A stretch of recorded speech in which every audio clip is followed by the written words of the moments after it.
there's one thing I know for sure, it's that I know nothing.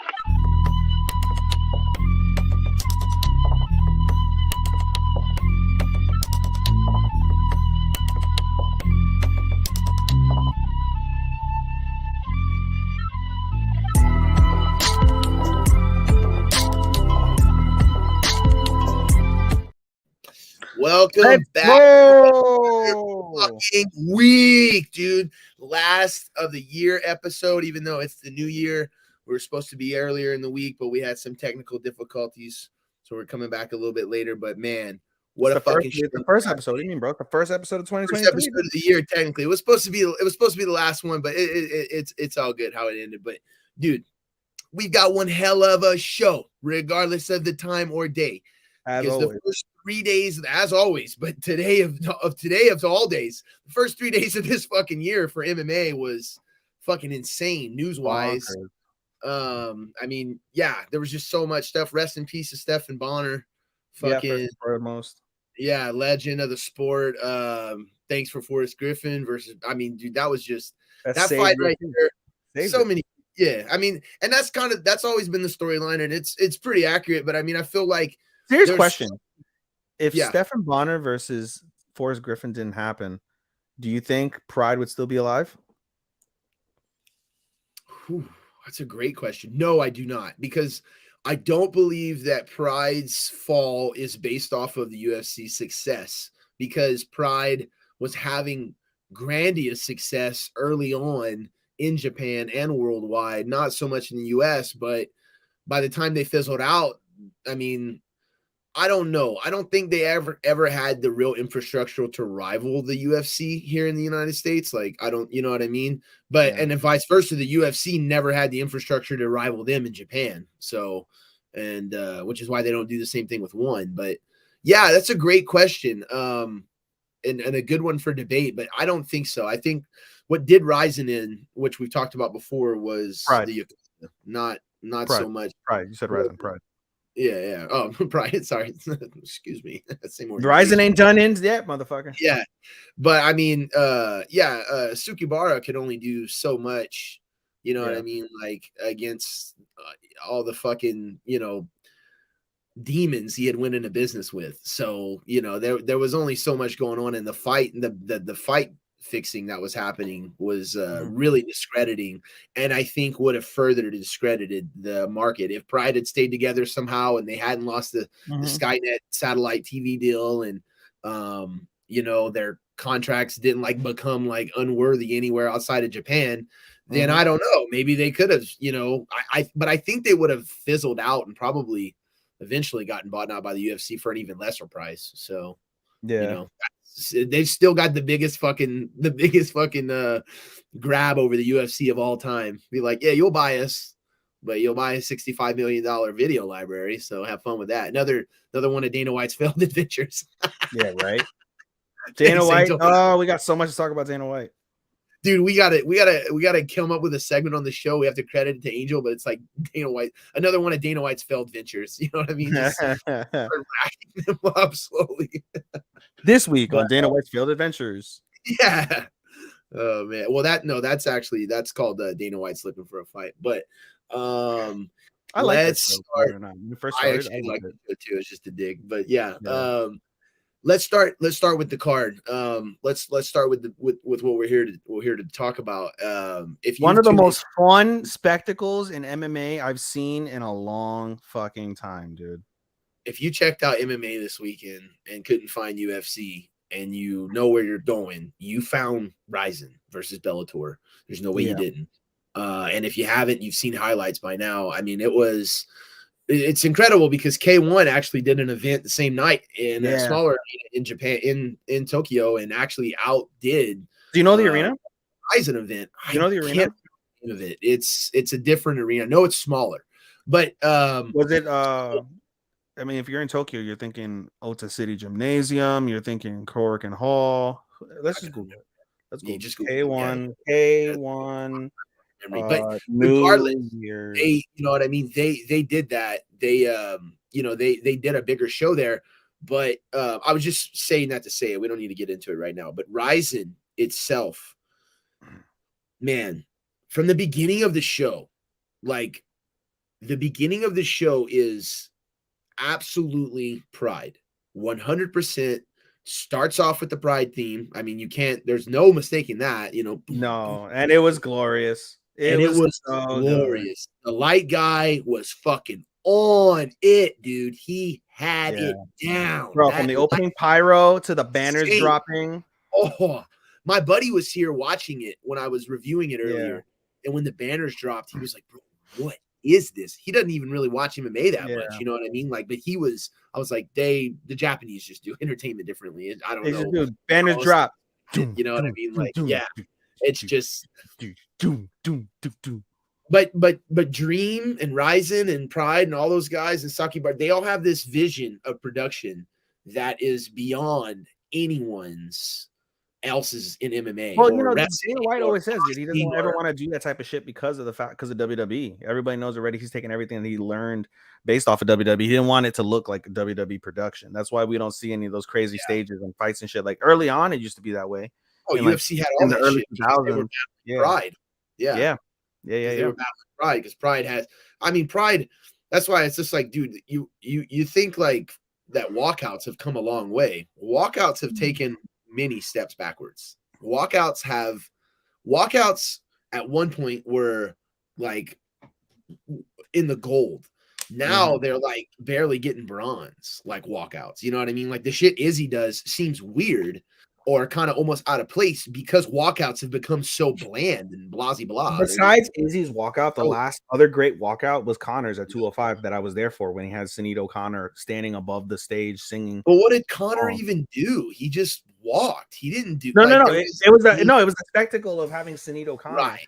I'm sorry. That wasn't at 205. Right. That was at him versus Chad Mendes for the interim belt, where he had Sinead O'Connor fucking walk him in, and she was standing on top of the hallway, the walkway, and she was singing Connor in. That was like what, you know, one of the more great recent UFC walkouts. I know, puppy.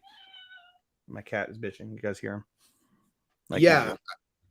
And I mean, that was one of the great. That was a good one that's been that was recent, but I don't. Yeah, there's nothing that compares to what they were doing back then. You know what I mean? Especially Pride. And nothing compared to what Rizin did. Oh my God, it was so spectacular. For me, who I watch Japanese wrestling frequently, I watch Japanese events frequently. It was just like I was watching like a premier Japanese wrestling show, dude. Like the announcer was on point, just like that. The production value was awesome. And again, it's just, this was like Pride reborn for one night. It really felt that way. And these are all typical Rizin cards. This is typically what Rizin does on the basis. And we just don't see it often because of the fact that it's, you know, harder to find and not as glamorous and well recognized as the other promotions that we review on a weekly basis. So to experience this was such a wonderful trip, dude. Like it was like I told you on the off air earlier. The show clocked in at a little under, I believe, 2.5 hours, and it flew. Did not feel like it was a 2.5 hour show whatsoever. Yeah. No, it didn't feel like it was any amount of time, really. From start to finish, there was a couple moments, don't get me wrong, especially in some of the fights. We'll get into it. There was some definitely grappling, you know, shenanigans. Lulls. You can call them lulls. But for sure. But I enjoyed every piece of it, dude. We came in expecting, because our friend Angel was like, oh, dude, like 5 decisions. Angel was like, in the chat, he's like, it was trash. It was trash. It wasn't good. I was like, damn, all right. And then, I started watching it immediately. I'm like, oh, Angel didn't watch it. There's no way. Because like you said, from the beginning, dude, in the beginning, it's just like Pride. The show opens up. The Pride entrance comes out. They bring out every fighter who's fighting on the card. There's 5 fights on the whole card. There's no prelim. It's just the main card. They bring out every single fighter. They announce the fighter, announce what they're from, what weight class and all this stuff. And the crowd just cheers them and just goes crazy. They bring someone to the ring. Some of them are up on the stage. Well, they weren't cheering because of the Japanese rules. So there was a little bit of cheering, but it wasn't like, oh my God, you know. The crowd was pretty loud, actually. Like, it was pretty loud. It was louder than what it normally is. Japanese crowd, like for Pride crowds, like it was incredible. And that's with COVID restrictions, because in Japan, if you don't know already, they can't cheer. You can clap and you can like, you know, you can gasp a little bit, but you can't like really they cheer didn't give a fuck because they they didn't were give a cheering. fuck. No. Yeah, they were cheering. They were cheering. They were cheering. And I mean, I don't blame them. It was probably an amazing thing to be a part of and to be for seen sure. after everything that's going on. But yeah. A lot of those guys from Bellator side, they're like, "Oh, this is our dream. Always wanted to compete in front of Japan, in front of the Japanese fans, in a ring, not a cage, in a ring." With the rules that is this for us, for fans, is this fucking thing lore. For fighters, it's even way more. It's like this old club, you know what I mean? Like all these guys who were in Pride are like senior citizens now. I mean, literally, most of them at least, you know what I mean? So it's like or dead. Yeah, it's just crazy to think like it's been so long, you know, or CTE's running like a rim, you know, but it's been so long since Pride adored in 2006. But it's been a minute, you know what I mean? But for the event itself, man, it was just like I said, it's absolutely fucking amazing. They honored every fighter, and I always love that about Pride. UFC, any other org, they don't really. One does that a little bit. I don't remember if they do it all the way or not, but one is pretty good about that. But yeah, that's definitely an old school throwback to Warrior Code. You know what I mean? Almost like Gladiator style. The Bushido way. Mario talked about it so much. The way of the Bushido, warrior. The way of the warrior. You know what I mean? Is to honor victory or honor the battle more than the victory. So that was the theme for Rizin because there wasn't much else. Well, yeah, that was the theme for Rizin. That they definitely, you know, we'll get to Takada here in a second. But yeah, fucking you know, Pride was there in spirit. Not so much in skill. But yeah, they were there. They were there in spirit. It was, like I said, the opening sequence is great. One of my favorite parts is at the beginning of like a lot of old Pride shows, they would have these moments, and it would just happen almost at every show where they would have these close-ups on the commentary team, and the commentary team would look up, and then they would look down, and then they would look back up, and they'd look back down, they'd look back up, and they'd be like, "Oh fuck, we're on camera," and then they would do a foul, or they would whatever, you know what I mean? And it was same fucking thing happened on the broadcast, and I just couldn't help but laugh. I'm like, no way, they're literally doing the same like awkward like commentary team acknowledgement thing, like, you know, it's like a lady and a guy, and they both like looked up and they're like, you know what I mean? And it just totally acted like they were like, oh hi, like we didn't see you 5 seconds before. I didn't see the red light on the camera. What do you mean?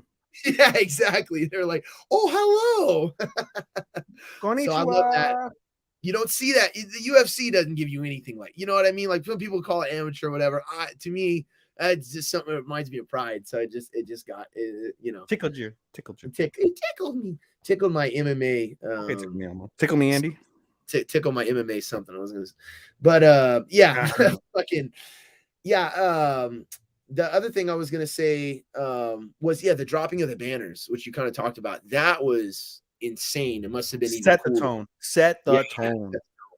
He dropped these cool giant, like, I don't know, 100-foot banners or something, dude. They were massive. And so 100-foot by like 50. What's our little tapestry over here to shame, doesn't it? Just a tad, just a little bit. But, at least you got the MMA from Marks up there, dog. It looks, I always do, bro. Up there. I like that. But no, got, you know, they dropped the banners, you know, and it was one of them had Bellator, the other one had Rizin. They had they had the names of all the fighters on there. So, and again, it was just another way to kind of like, you know, honoring the Pride system here. But all right, let's jump into the fucking card here. I'm gonna right off the top, you know, AJ McKee versus Roberto de Souza. Dude, I mean, AJ McKee, for him, it wasn't a coming out party, but if you didn't watch him in Bellator before, it definitely was a coming out party. You know what I mean? Because he really got to showcase outside of Bellator for the first time that I can think of. Yeah. You know what I mean? His skills and what he can do. It was a good performance by him, and I think it's a good feather in his cap for sure. Like he would flourish. If it was old Pride, he would flourish. He would do really well in older Pride. Not like old Pride, not classic Pride per se. I don't want to say classic Pride, but like in Pride in general, I think he would have definitely flourished and done well. Yeah, I don't know. I mean, yeah, I think he would have been like the personality side of things for sure. You know what I Mhm. mean? Like, and the skill side, he'd be tested big time. Big Yeah. time he'd be tested. But you're right. There's a ton of guys in Pride, especially back then. He Well, probably he would was have the only fighter of the bunch that fucking adapted to the Pride rules the best. bro. So yeah, in the first round, like right in the first round, it was just like the storyline of the fight was almost like Souza was gonna come in here, threaten with the grappling, and McKee was gonna be, countering and trying to scramble away from that. But it was kind of understood that Souza's main threat was the submission game, was the grappling Specifically the advantage. triangle. Right, especially for the triangle, what he's known for. So there was a lot of talk about that before the fight. And I mean, I kind of was into it too. I was kind of thinking that. I was like, man, this is kind of a dangerous fight for McKee. You know what I It mean? is. It is kind of a dangerous fight for him It is. coming in, and taking it. But I mean, as soon as we got into the fight, I mean, it was clear that it wasn't really that much of a dangerous fight for him Not because really. he was skilled. He was much more skilled. Who was the than matchmaker? Clearly, it wasn't fucking Rizin making these. Yeah, clearly it wasn't Rizin. Yeah, Saki Bar didn't put this one together. But McKee, McKee's defense was just so good, dude. And Souza couldn't close the distance. When he tried to, it just didn't go his way. Yeah. There was a couple times where, Souza threw up a triangle attempt or even some kind of armbar latch on. I think it was more to try to get towards a triangle. Yeah. But McKee he knew what to do. I mean, he just had an answer. Even when whatever. even when Souza pulled guard, he fucking was still calm, composed. He knew what he was doing. He didn't feel in danger. He brought him over to his corner so his corner can coach him through that and get him ways out of that predicament into a powerful predicament of his own, or a dominant, I should say, dominant predicament of his own. He was, although somewhat tested, so composed and was able to get out of everything without even really being in any true danger for the entirety of that fight, all things considered. Yeah, no, definitely. And I mean, look, dude, the end of the first round was bananas. Like we talk about old school fighters adapting the Pride rules and the Rizin rules. Yeah. McKee definitely did. At the end Yeah. of the first round, he scrambles out of being he had his back taken by Souza. He scrambles out of that, gets up into basically an open guard position, and just yeets his fucking foot right into the side of fucking Souza, dude. And it's almost like, like when you're when you're mad and you go to kick something and you fucking like miss it. He didn't miss. It was like he connected with it, dude. Yeah. But it was that style of like sideways, like yeah. And he got him. He fucking smoked him with the soccer kick. That was amazing. And then he followed it up with trying to get a stomp on the chest, which he did. I'm sure he got it. But he did get it. It looked cool. Souza's one tough motherfucker, and all the Rizin motherfuckers were so tough because a lot of those guys took some fucking punishment, dude, in these fights. Yeah, dude, Souza definitely took it. I don't think that he did a good job though. I feel like of avoiding a lot of more dangerous shots from McKee. You know what I mean? Like he didn't take McKee's like craziest, most dangerous punch. You know what I mean? Like he ate a couple flush ones. He ate a couple flush ones, but for sure, yeah. He definitely ate. He ate some clean ones, but I don't think at one point. I don't think McKee. Like I remember it was a few times where I feel like McKee kind of went. He kind of went for a big hit, big punch. You know what I mean? It didn't land. He was Souza had good defense. Souza clipped him even a couple times on counters, as well in the fight. They didn't do anything to McKee whatsoever, but at least he's like, hey, like I can hit you back. That was kind of like the he definitely hit him back, and he actually countered a few times. There was a couple scrambles second round where he actually was able to get and take his back again. You know what I mean? There was throughout the fight, it happened a few times where he did surprisingly take the back, but again, it would be the same thing where it was like didn't seem like McKee was ever really in too much trouble. There was one point in the third where McKee went for a Darce, and it wound up not materializing. That was a good. It could have been deep. But but he got out of it, and then Souza winded up, way missing this fucking silly looking guillotine. Right? McCarthy even said it though. Going back real quick to that point of him catching that Darce, dude. Imagine if he would have tapped Souza, which is who's been known for finishes. Oh my god! That would have been a feather in the cap. Yeah, what a feather in the cap would have got that. Oh, if you submit the jiu-jitsu guy, come on, in Japan? In Come on, Japan. guy. And you're not a jiu-jitsu guy yourself? You might as well be called Sakuraba. You know what I'm saying, dude? Black Gracie. Yeah. Black Gracie. That's fucking hilarious. Fucking AJ McKee. That's AJ so Black Gracie. Mucky. But Souza is not a Gracie by any means, but still he had that prowess to him for sure.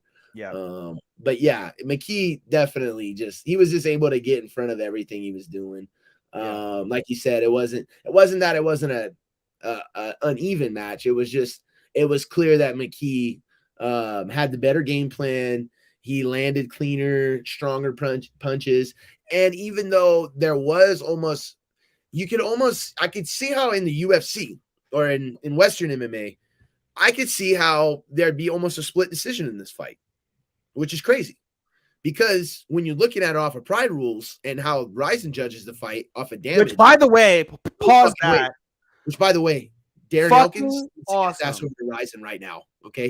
He would be fucking this the damage. Okay. And that guy goes savage. They'll literally give him every fight. They'll give him every fight. They would. They fucking would, bro. They will. But no, bro, those Pride rules, Rizin rules, where it needs to go. And I love at the end of every fight the drama that they were able to produce, even though it was obvious. All these results were fairly obvious except for one. Like the way they produced the drama, they would announce like, oh, like winner from first judge, ow, blue corner. Second judge, ow, blue corner. Third judge, ow, blue corner. Shosha, which means winner, blue corner, and whoever the fighter was. And the way they did that drama, it's like, oh, first corner, okay. Second corner, okay. And then they would build that. They built it up, and the way they announced it, I love the way that they announced it. They asked the judges. It's the same way they asked the judges before the fight starts. It's an old school throwback to old combat. You know what I mean? And it's just like you said, it's also a way to kind of like have the fighters like, oh shit, this is really happening right here. Yeah. You know, UFC later with Archuleta and his opponent, but it was like that where he's like, oh shit, Archuleta's like, huh? Because that was a split decision. The only split decision of the fight out of the 5. Right. Which I thought honestly wasn't a bad split decision. I didn't think the judging was crazy, but it wasn't for Pride type rules. So, but I love them. That's how wild the judging that we have in the States is, because I could see there'd be I was watching and I was thinking, the Japanese are saying that we're fucking Western MMA. Our judges are a bunch of fucking savages that are idiots and don't know shit. I don't understand this. Why is this? How is he winning? Or you know what I mean? Like I could see that. Probably a ton of fans like that. But I mean, if you just watch the fight, like you know what I mean, and you're just like, okay, that guy looks worse than this or whatever, or he landed more than this, and just because this guy like fucking kicked him in the calf 15 times, you know what I mean? Like, yeah, if he can't walk, that's different. But if you kick him in the calf 15 times and that guy's face is obliterated from getting punched 3 times, I feel like the 3 punches outweigh the fucking 15 calf strikes. 15 calf kicks. They don't go based off points. They go off accumulation. Right. And that's like just such a huge difference. So yeah, overall, and like you said, the same thing with just they really understand entertainment. They really understand production. Like that is and live production at that. Yeah. And so they really like did that. And that is a huge part of it. You know what I mean? Yeah. Like that's just something the UFC, I feel like, and the UFC and Bellator, a lot of these organizations, they purposely do that. They purposely do that. They purposely what's it called? They purposely tone down their production aspects from that aspect of it because of whatever fucking reason. But you know, in terms of just the grandiose nature of the event itself, what would be the reason to not be as good? I don't know, dude. I mean, they just don't want it. They don't want it to be about the spectacle. They want it to be about the fights themselves versus Pride and Bellator, or Pride and Rizin. They're more caring about the spectacle and the entertainment value that the live audience and the audience at home gets from watching the show, and it gets them invested into watching. Oh, like what like you said, your buddy who doesn't watch MMA saw that fucking spectacle and was like, oh man, what the fuck is this? This looks cool. You know, that's how you get the casual fan. When the casual fan just happens to be flipping channels or just looking for something, and you see like Bellator versus Rizin, da-doom, da-doom, da-doom, da-doom. Right. And like it's that. Oh my god, bro. Yeah. Well, and I think there's a difference too, because there's an emphasis on the production, and I guess I half agree with what you're saying about how they kind of tone down the production. I don't even know if it's so much toning down as it is not caring and just knowing that your audience is going to be there. You know what I'm saying? Like you're not motivated to change this so people can, you know what I'm saying? You don't, and you probably don't have anybody who's cares about it in that way or that's passionate in that way. Right. I feel like Pride and Rizin and they're more, it's not so much that they're trying to just trick you with entertainment or production. I feel like the UFC is doing that in a lot of ways. They are trying to sell you a spectacle. They are trying to sell you wolf tickets, as Mr. Nick Diaz likes to say, in order to get you to watch this fight. The UFC is the best organization in the world because for the last 25, 30 years, they have been able to convince everyone else, including myself, that they have the best fighters and that they are the best organization in the world. But just simply saying so doesn't make it so. And there's so many organizations and fighters in the world that if you put them up against a lot of guys in the UFC, they would have problems with, because organizations don't make skills and fighters. Fighters make fighters, and skills make fighters, and skills make fights. And fights, the different skill sets that fighters bring is what is the chess matches, not the organizations in which they fight at. So you could totally have a guy in fucking Rizin or One or whatever who could beat Ngannou or any fucking champ because he has a better skill set than Ngannou does and anything else. The same reason why you have Beneil Dariush not fighting certain guys. Same reason why you have oh my man, just fucking Gegard Mousasi fucking left winning streak, not fighting. You know what I mean? Because those guys don't have the spectacle that the UFC is trying to sell to you. You know what I mean? Versus Pride and Rizin, the spectacle is there regardless. They try to find the way to honor that in the best way possible and present it to you in a very entertaining way that doesn't waste your time, which I feel like in today's world is more valuable than ever. You know what I mean? Yeah. So anyway, we should probably jump back into the fight. Semantics. Yes. So by far, McKee won the fight. Pride rules. You know what I mean? By damage, for sure. Yeah. Great fucking fight. All of it, aggression and what's it? So it's damage, aggression, and ring generalship, I believe it is, right? Those that's their version of octagon control. Yeah, 6-1/2 of it together from that standpoint. Although I feel like I like ring generalship better.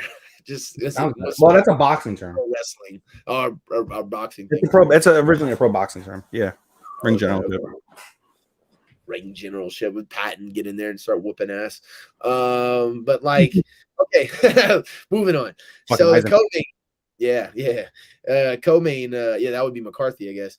The co-main, Clever Koke versus Patricio Pitbull. The one kind of somewhat dull fight of the night. Oh, it was a dull fight. It was definitely a dull fight. It had shades of Antonio Inoki, Muhammad Ali. Sprinkled all over the fight. Way better. All over the fight. It was better, but it had sprinkles of Inoki and Ali all over the goddamn fight. It was insane. It was literally like, Side note, before we continue, I'm thinking about getting an Inoki shirt. It's like 20% off on Pro Wrestling Tees since he passed away. You should definitely thinking about getting an Inoki shirt. Definitely get it. Yeah, definitely. But yes, recipes Inoki. But that was just what I thought of immediately. Immediately when I started watching that fight, I'm like, oh look, the spirit of Inoki. And Koke had some early, not early. I'm sorry, in the second round, Koke came back and he fucking had a couple good scrambles and flirt with some to begin with. Pulled guard faster than Dylan Dennis pulls out of boxing matches. Okay, he fucking dude. He pulled guard so quick. He was just like, I know what this is. I know what I'm doing, and I'm pulling guard right fucking now. Yeah, Koke is another one of those guys that's a fucking jiu-jitsu specialist. He is, and I feel like Rizin. I mean, maybe that's just where their stable lies in grappling strength. But I mean, they definitely went more. Seem to be there. They definitely seem to have more grapplers than they do anything else. But yeah, well, they went with their strengths, and their strengths were these 5 guys, and They all have phenomenal records, all have good accolades in their organization. That's why they went with them. But as you mentioned earlier, in terms of like the skills as compared to Bellator or any of the other guys like in a one or UFC, you could definitely tell night and day there was a clear difference in the skills between the two. Yeah, well, not even well in the department where he was trying to get the advantage of, Pitbull wanted nothing to do with. So he was smart. I'm assuming he is right. I'm assuming he is that fucking dangerous of a grappler or a submission artist. But I mean, dude, he had nothing, nada for the fucking stand-up game. I mean, he had, like I said, he had a couple flourishes. He had, especially in the second and third round, he had a couple flurries where he would hit Patricio with a few hits, like quick little shots that did nothing in terms of damage or effectiveness. He might have threw a couple, and it looked good. You know, in terms of like normal American style scoring, that would count for something, no doubt. But with these pride rules, he probably won the fucking round with that. I mean, yeah, especially the third round. Yeah, in the third round, dude. Yeah, well, say he probably fucking won the round. Yeah. No, it was and then you know, look, he was just playing his game. He knew exactly what he wanted to do. He didn't want anything to do with the real stand-up game of Pitbull. There might have been a couple flourishes, but I think it's because he realized Pitbull wasn't really going to do anything to put himself in position. Yep. You know what I mean? Like, you would talk about U.S. judging this. I don't even know if INSAC would have sanctioned this match if it had been in Vegas. Like, you know, the discrepancy in the hands was insane. Then Pitbull decided to start throwing, dude. He landed huge shots, and it was like,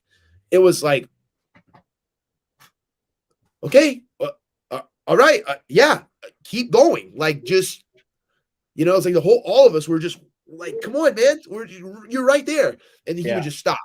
And so it was so weird, allowing Koke to just, you know, get his wits back about him.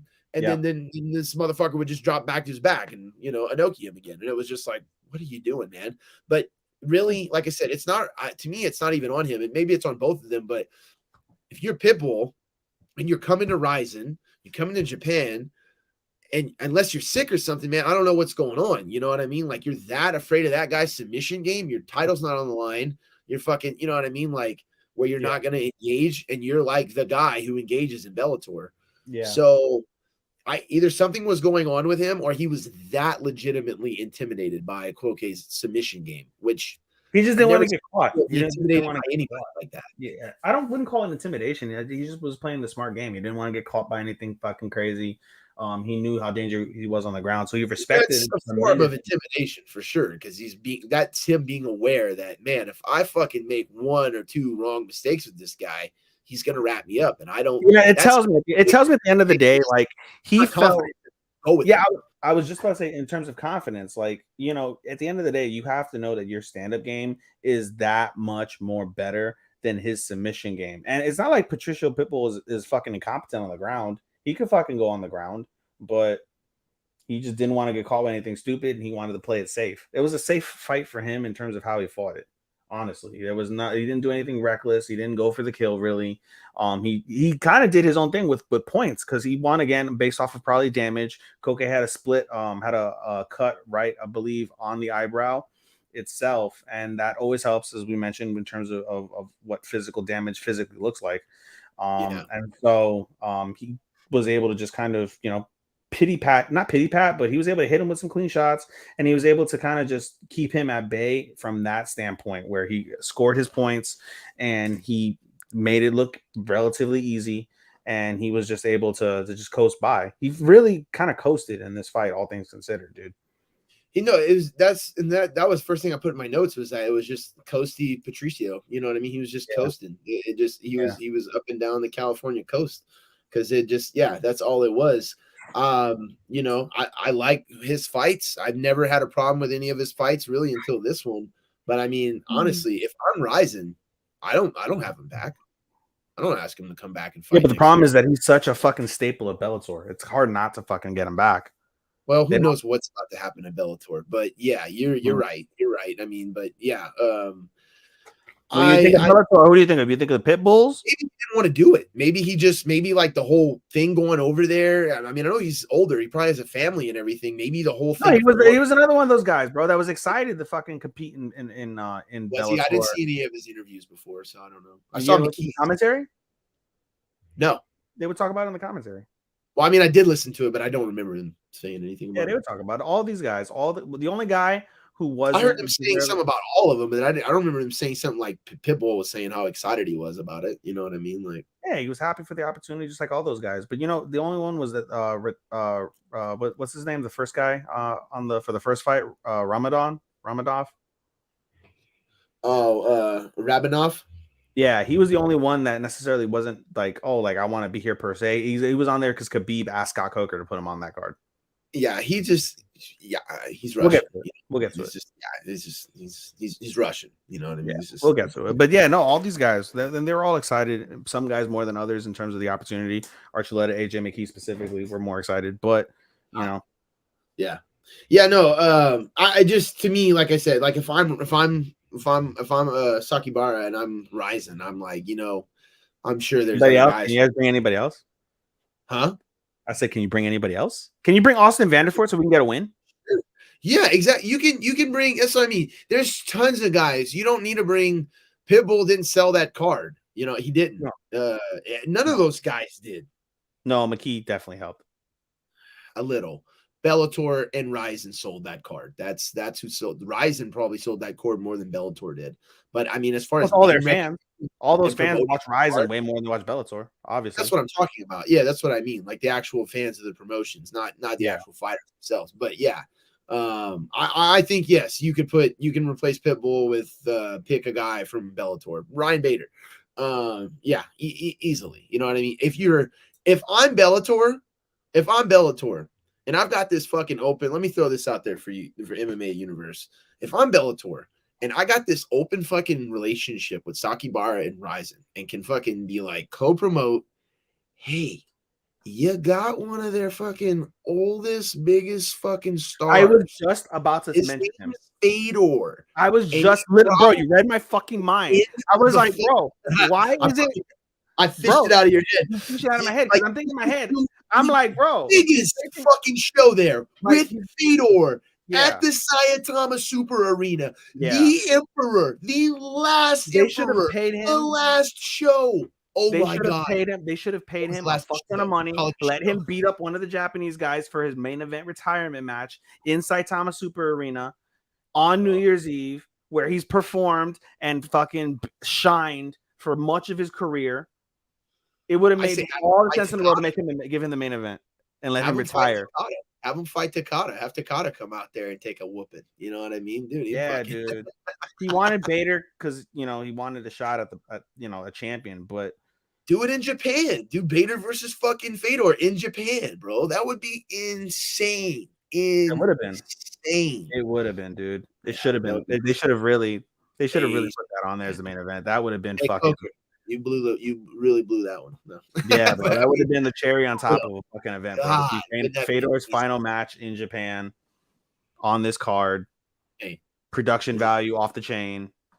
Okay, but let's be honest. Is it really Fedor's last match? I think so.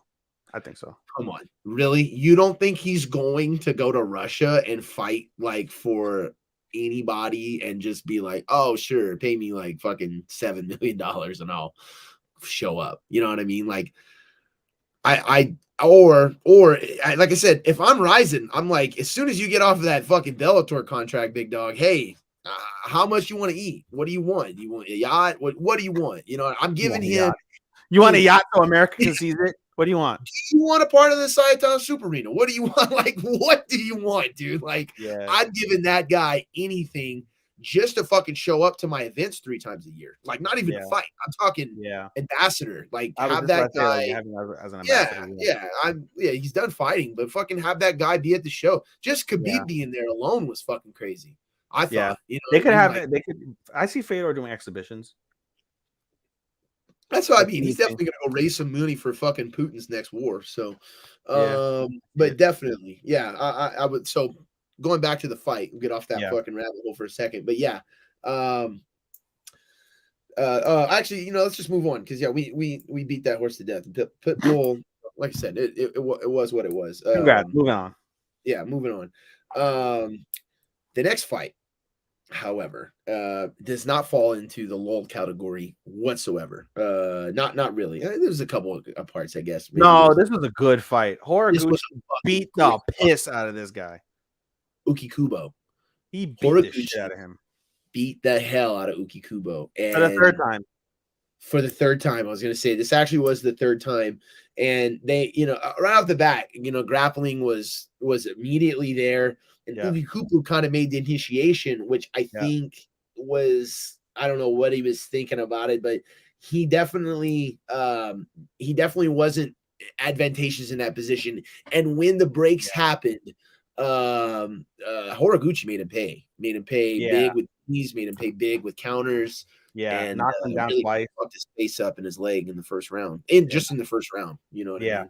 Yeah, beat the shit out of his leg, fucking took him down, dominated him on the ground, caught him. It was great, dude. That opening round was pure domination by Horiguchi. Round 2 was basically the same for the most part. But then before round 2, at the end of the first round, he fucking drops him with a fucking fantastic right. Yeah. And then fucking, because it's Rizin rules, through the ropes. Like, he's not out of the ropes, not out of the ring. He's still in there. So he's literally like in the standing mount position, just raining down. Yeah, wailing at him, bro. Through the fucking and you see the referee trying to pull the ropes, like, oh, here, let's clear these ropes so you can get a clear shot at him. Here, you want to get him a little harder? Okay, move this rope out. Nice. You know what I mean? Yeah. I thought that was great. I'm like, dude, wouldn't it be awesome if one of the he fucking, like in wrestling, like fucking, Horiguchi distracts the ref for a second and fucking the other guy just started hitting him while he's down there. I was hoping, I was like, dude, wouldn't that be great?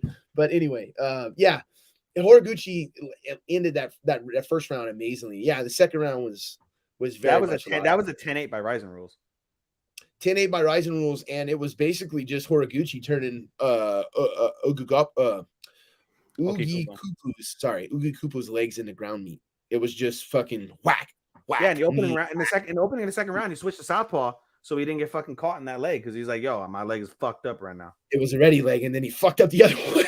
He fucked up the other one too. Hit him again with more fucking shots, and fucking took him down. Hit him with more ground and pound. Was it the end of the leg? Cool. Was it the end of the second round where Okikubo grabbed a choke and kind of had it for a couple seconds, and then he had to let go because it was bad positioning? Yeah. He grabbed onto fuck, I can't remember what it was. It was like a guillotine or a phantom choke, something like that. Yeah, it was like a guillotine or something like that, but he regretted that because once fucking Horiguchi got fucking positional control back, he just was beating the hell out of him with that, dude. It was not more ground pound. And at no point did it seem like Horiguchi was threatened by him. This was the most one-sided fight of the match of the card. This is definitely the most one-sided fight of the card.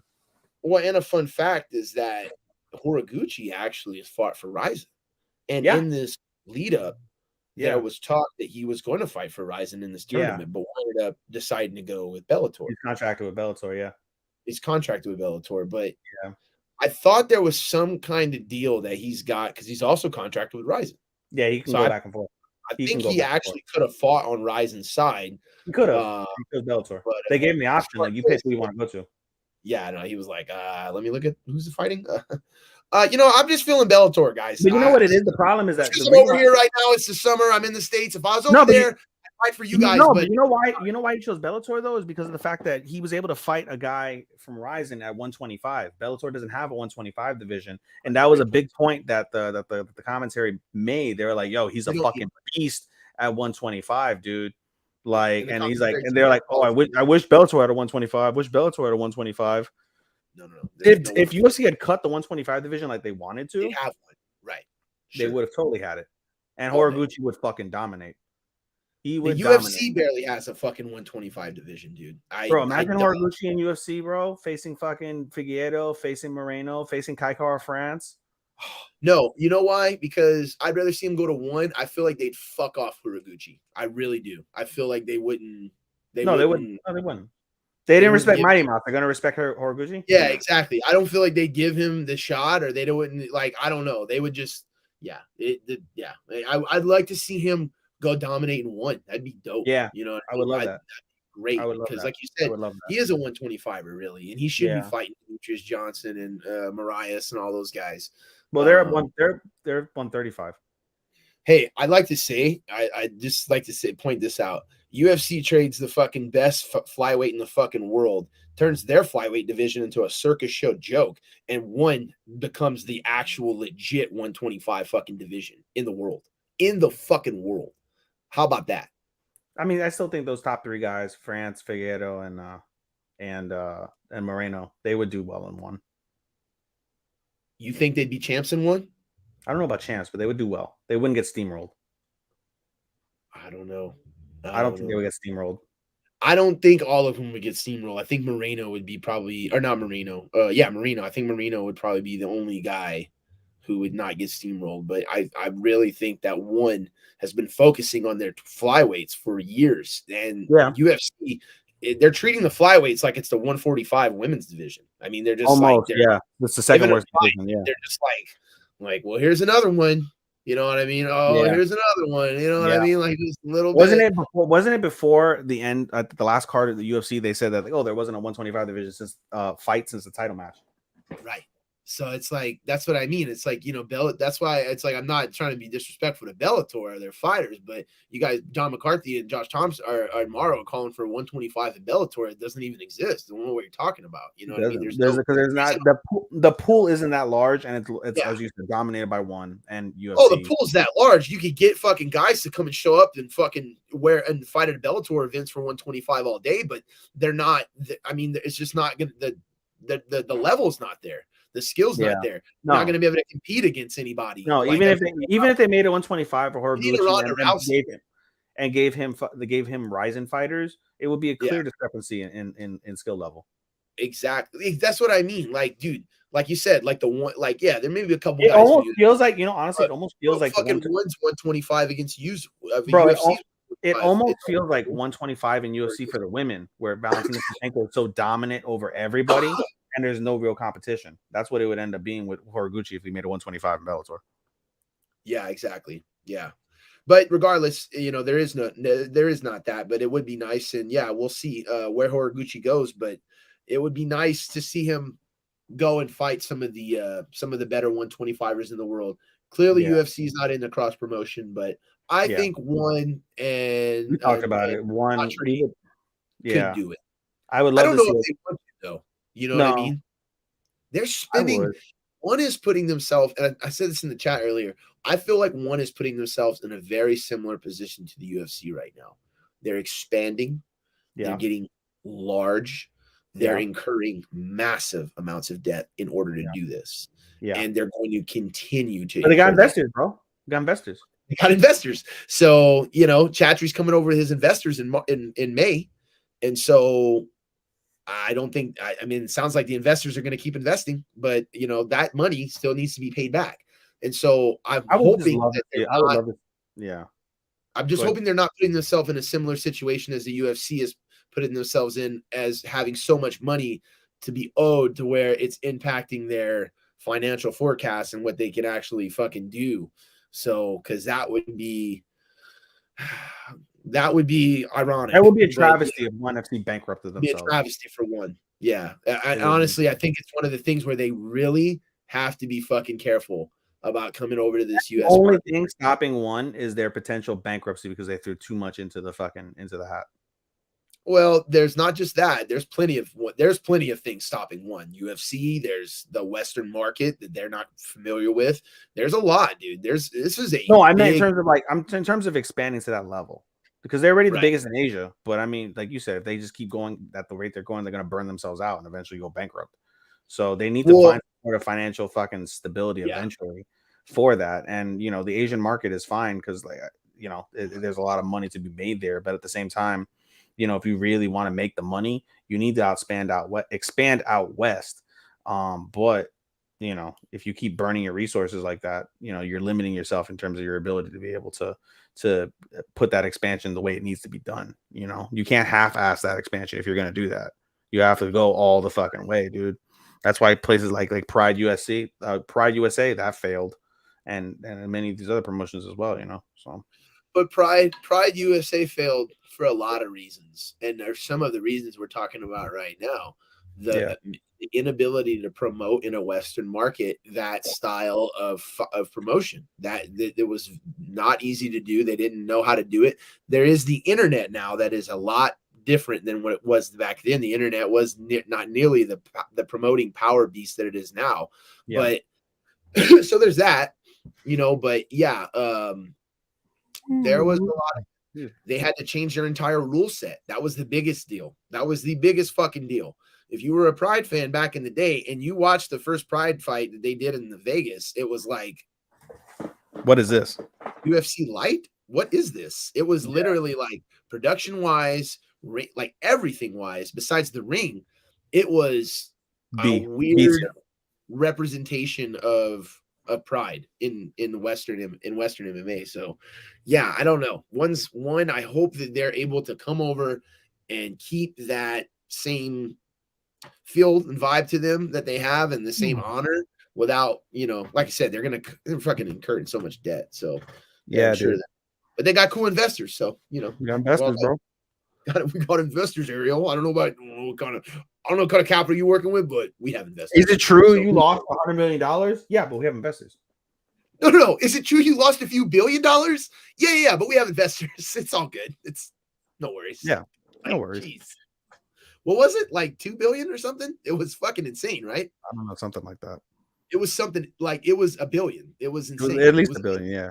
It's at least $1 billion. So yeah, I thought it was 100 million at first, but $1 billion also sounds accurate for some reason as well. No, I think the 100 million. That's it was like 2 billion or something. Regardless, like we're saying like 100 billion. That's not that much. What? Jesus. Yeah. No. What? Yeah. I mean, that's Horiguchi. Going back to the fight, Horiguchi. He looks good. I hope he gets to go on and do some more stuff outside of it. I don't know. I think Bellator, though, we're gonna have to see what's going on with them first. So there's a lot going on there. Yeah. Moving on. Juan Archuleta versus Socho Kim. Entrance of the night. Of the decade. I mean, good Lord, man. That was you didn't see Kenny Omega's entrance from Wrestle Kingdom, which was also in Japan. That was a few days later on January the 4th. That was no, I did not. Spectacular. I'll send you a video of his entrance. His entrance was absolutely fucking spectacular. That beat Juan Archuleta's entrance in terms of entrance in Japan for the week. But in terms of this particular card, it was phenomenal. He paid tribute to the Jaguar Warriors, who are handpicked mercenaries, basically. And it wasn't about killing them. I love the story because he said with the Jaguar Warrior, you had two. You had the Jaguar Warriors, and then I think you had like the Lion Warriors. And the Lion Warriors from old Mexico, they would go out to kill their adversaries. The Jaguar Warriors were not tasked to kill; they were tasked to capture their adversaries and bring them back to their villages and their towns for human sacrifice to their gods. And they said like it's easy if they killed somebody. Yeah, they said it's easy to kill somebody. It's harder to bring them back. And he's like, that's Archuleta. Yeah, and I mean, he definitely embodied the Jaguar, dude. Because it started off with a bang. It was a good fight. It really did start off with a bang. Other than the McKee fight, this was probably one of the better fights though. And Horiguchi's domination. Yeah, Horiguchi's domination. But no, this was a great back and forth. Right at the beginning, I have to point something out though. Right at the beginning, Kim jumps on Archuleta with a guillotine. However, Mauro Ranella immediately calls it a ninja choke. Yeah. And it's kind of like setting off the MMA underground. There's this big debate, like, what the fuck is a ninja choke? What the fuck is it? You know what I mean? Like, like, why is he calling it that? And you actually almost hear Big John start to call it a guillotine, but I think he pulls back because he's respecting Mauro. But it's like one of these things where it's like, dude, what the fuck did you just say? Like, did you really just say ninja choke? Like, what? Hey. And then he said it twice. He actually said it twice. I wrote it down. He actually mentioned it again at the end of the fight. And I think Big John the second time, he's like, that looks more like a ninja choke, dude. Or something like that. Yeah, Yeah, he said something. No. Big John actually mentioned like a legit choke. He said like the phallus choke or so. I can't remember exactly what he said, but he said something like that. That was a real the cock choke. The phallus choke is the cock choke. The cock choke. Phallus, you fucker. Yeah. The fuck. Oh, he hit him with the cock choke. The phallus choke. That's what you hear. That's what you're fucking. So next time you face butterball mine hears. Bro, next time you face fuck your wife, you tell her I'm hitting you with the phallus choke, baby. Okay. Fucking. Yeah, that goes over it. How do you win? Does that win by tap out or how does that? Fucking like a big gag like, at the end, you know? Fucking yeah, ninja choke. Okay, ninja choke. Thank you. You got my mind fucking on other things now.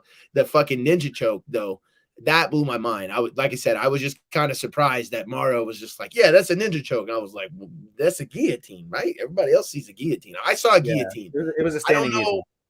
Yeah, it's a standing guillotine. If anyone out there knows that if I'm wrong, if we're wrong, and that's a fucking ninja choke, and there's some ninja choke that I've not heard of. I mean, dude, I don't even remember that being a thing in Pride. Like, I'm like, where did he get that from? So, and maybe I missed that completely. I don't know. But if you know of a ninja choke, please send us. I have a video, and I'm watching a video right now. I'm watching a video on the screen on what is a ninja choke. Oh, never mind. It's just a clip. Bro, they're showing what is a ninja choke, and the guy's on the ground in side control, and he puts his hand like on the guy's carotid artery. That is like the beginning of a ninja choke. That was clearly not a ninja choke. Will you tag Mauro Ranello in that? Just let him know in the comments of that. Yeah, I will. I'm sure people already did. I'm sure. Honestly, it's so cool. Oh, 100% people did immediately. They were like, "Hey, Mauro," you know what I mean? Like, yeah, come on, give the guy a break. He's a fucking legend. All these ninja chokes, all these people that said this is a ninja choke, this is a ninja choke. They're all like on the ground. They're all like inside control. There's like so many videos like this is a ninja choke. This is a ninja choke. How to do a proper ninja choke? And every one of these guys is all inside control on the ground. You're like, yeah, no, the ninja choke's from the back, dude. It's not even like a fucking. No, dude. Actually, no. There is one.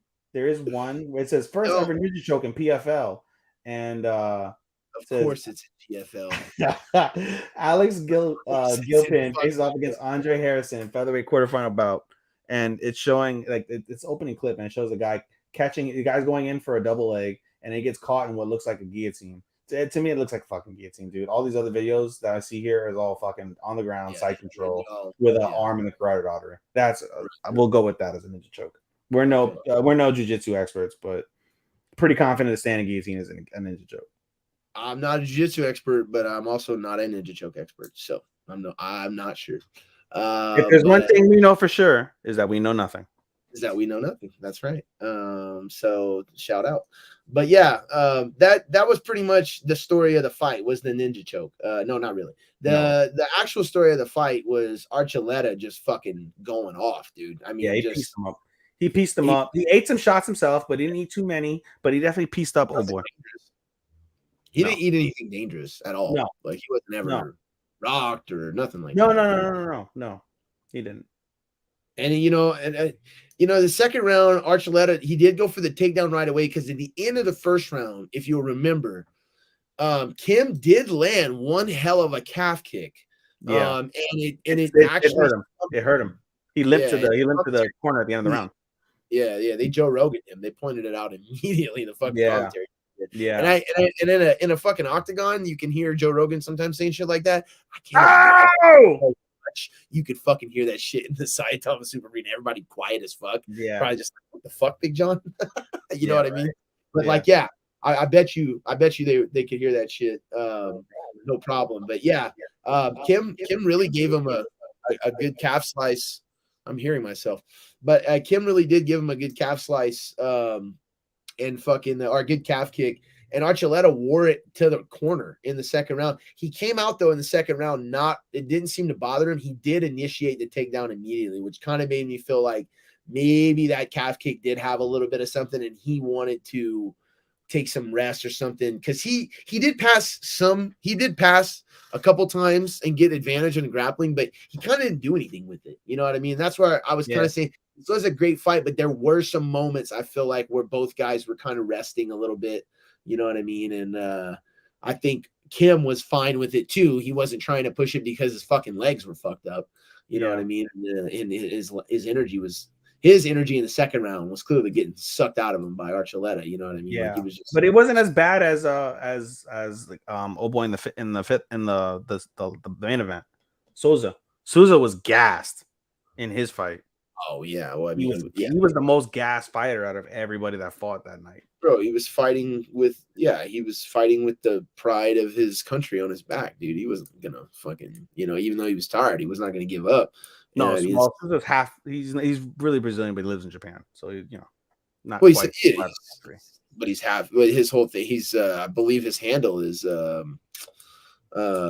his last name Satoshi JJ instead of Toji JJ. It's Toji JJ, yeah. Instead of it's Roberto. It's Roberto Satoshi Souza. Yeah. So yeah, I mean, I feel like that energy, like Mario even said, the Bushido energy was there the entire night. I feel like Kim had it too, because Archuleta was doing things, on the stand-up that was a lot for him. But like I said, at the end of the day, Kim was trying, he went for another ninja choke again in the third round, you know what I mean? But just Archuleta was able to just get away from it, no problem. But at the end of that round, he won that round though. He definitely won round 3 because at the end of that round, he had him in a fucking he had him a little bit in the second round with that with the what's it called, with the rear naked choke. He had him a little bit with the rear naked choke, but he wasn't in danger. Archuleta was able to survive that. In the third round, especially toward the end of the third round, he was, if he had caught that earlier in the round, Archuleta could have been in serious trouble in round 3 with that rear naked choke.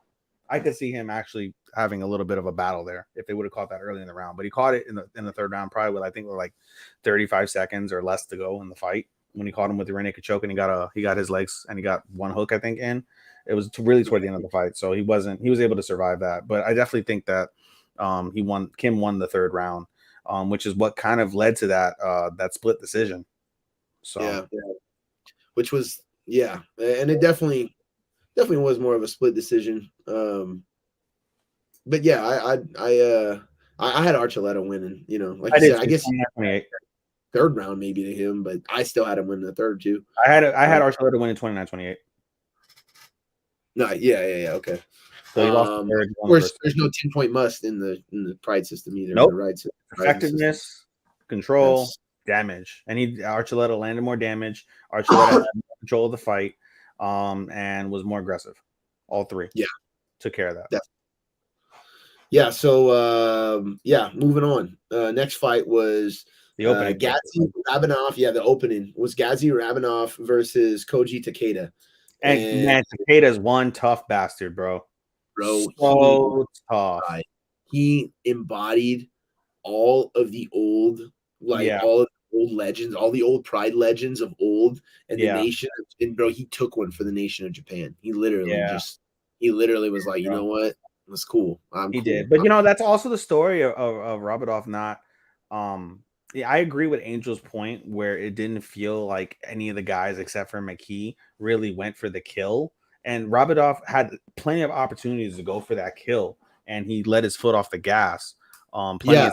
He kept it enough where he kept them at bay, and he was able to control everything for the most part. But he had that opportunity, especially in the first round, to try and put him out, dude. And especially in the third round too. I mean, fucking Takeda was completely gassed from that second round explosion, and then fucking I mean, I keep calling him Rab, but Rab, I mean, he was in the top position, raining down punches by the end of when the bell went off. Yeah. So there was, I agree with that. There's definitely some opportunities there, and I don't know what that is. I don't know if that's jitters. These guys, I mean, that's the other thing a lot of people were not considering too, and I didn't say that either with Pitbull. Some of these guys, the biggest arenas they ever fought in. You know what I mean? Most U.S. arenas are not fucking 40,000 plus. Right. Saitama Super Arena is 40,000 plus people. That's a fuck ton of people, man. Well, it wasn't 40,000. That's not a dome. There was 25,000 people there. Was it? 26,000. Yeah, 26,000. They have a 40,000 attendance fucking thing. No. Bro, that was the fucking old. That was what the old Pride things were. It was like 40,000 plus seating. Fucking like all the old guys who were fought in Pride all talked about that. That's Tokyo. That's Tokyo Dome. That's the that's not Saitama Super Arena. They have dome shows, or the outdoor venues that are like that. There's one. Fuck, I don't remember where it is. But there is a dome that has that seating. Yeah, there's a few. There's a couple domes. There's a couple domes. There's a Pepe Dome. Now there's the Pepe Dome, which used to be one. You're probably thinking of the Pepe Dome because the Pepe Dome used to be called something else back in the day. And that had the other ones besides Saitama, because that's what was synonymous. Saitama Super Arena is their biggest indoor like venue that's not a dome in Tokyo, because you have the Tokyo Dome, you have Saitama. Let me look. I'll Google it really quick. Saitama Super Arena capacity. Yeah, bro, you're fucking high. It's 37,000. Yeah, it's almost 40. It's 40. Okay, 3,000 short of 40 fucking thousand people. But that's there wasn't close to 40,000 people there. How many people were there? I'm gonna look it up. Rizin, Bellator. Bro, there was the whole place was packed. It was filled to the gills. But 22,449. Damn, that's still a fucking lot of people. Oh, I'm sorry. This is Rizin 34. Never mind. Sorry. Sorry, guys. We need a producer. Yeah, we do need a motherfucking producer. Background. But look, regardless, that that's why it's unlisted here.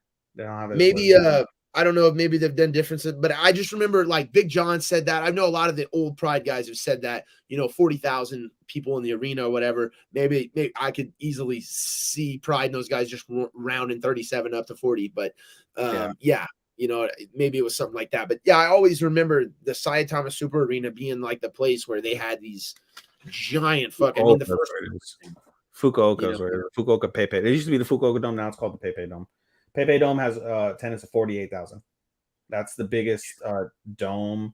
That is the biggest dome. That's the biggest dome in Japan. The other ones are all soccer stadiums. They're all soccer stadiums, and Pepe Dome at 48,000. Tokyo Dome is 45,600.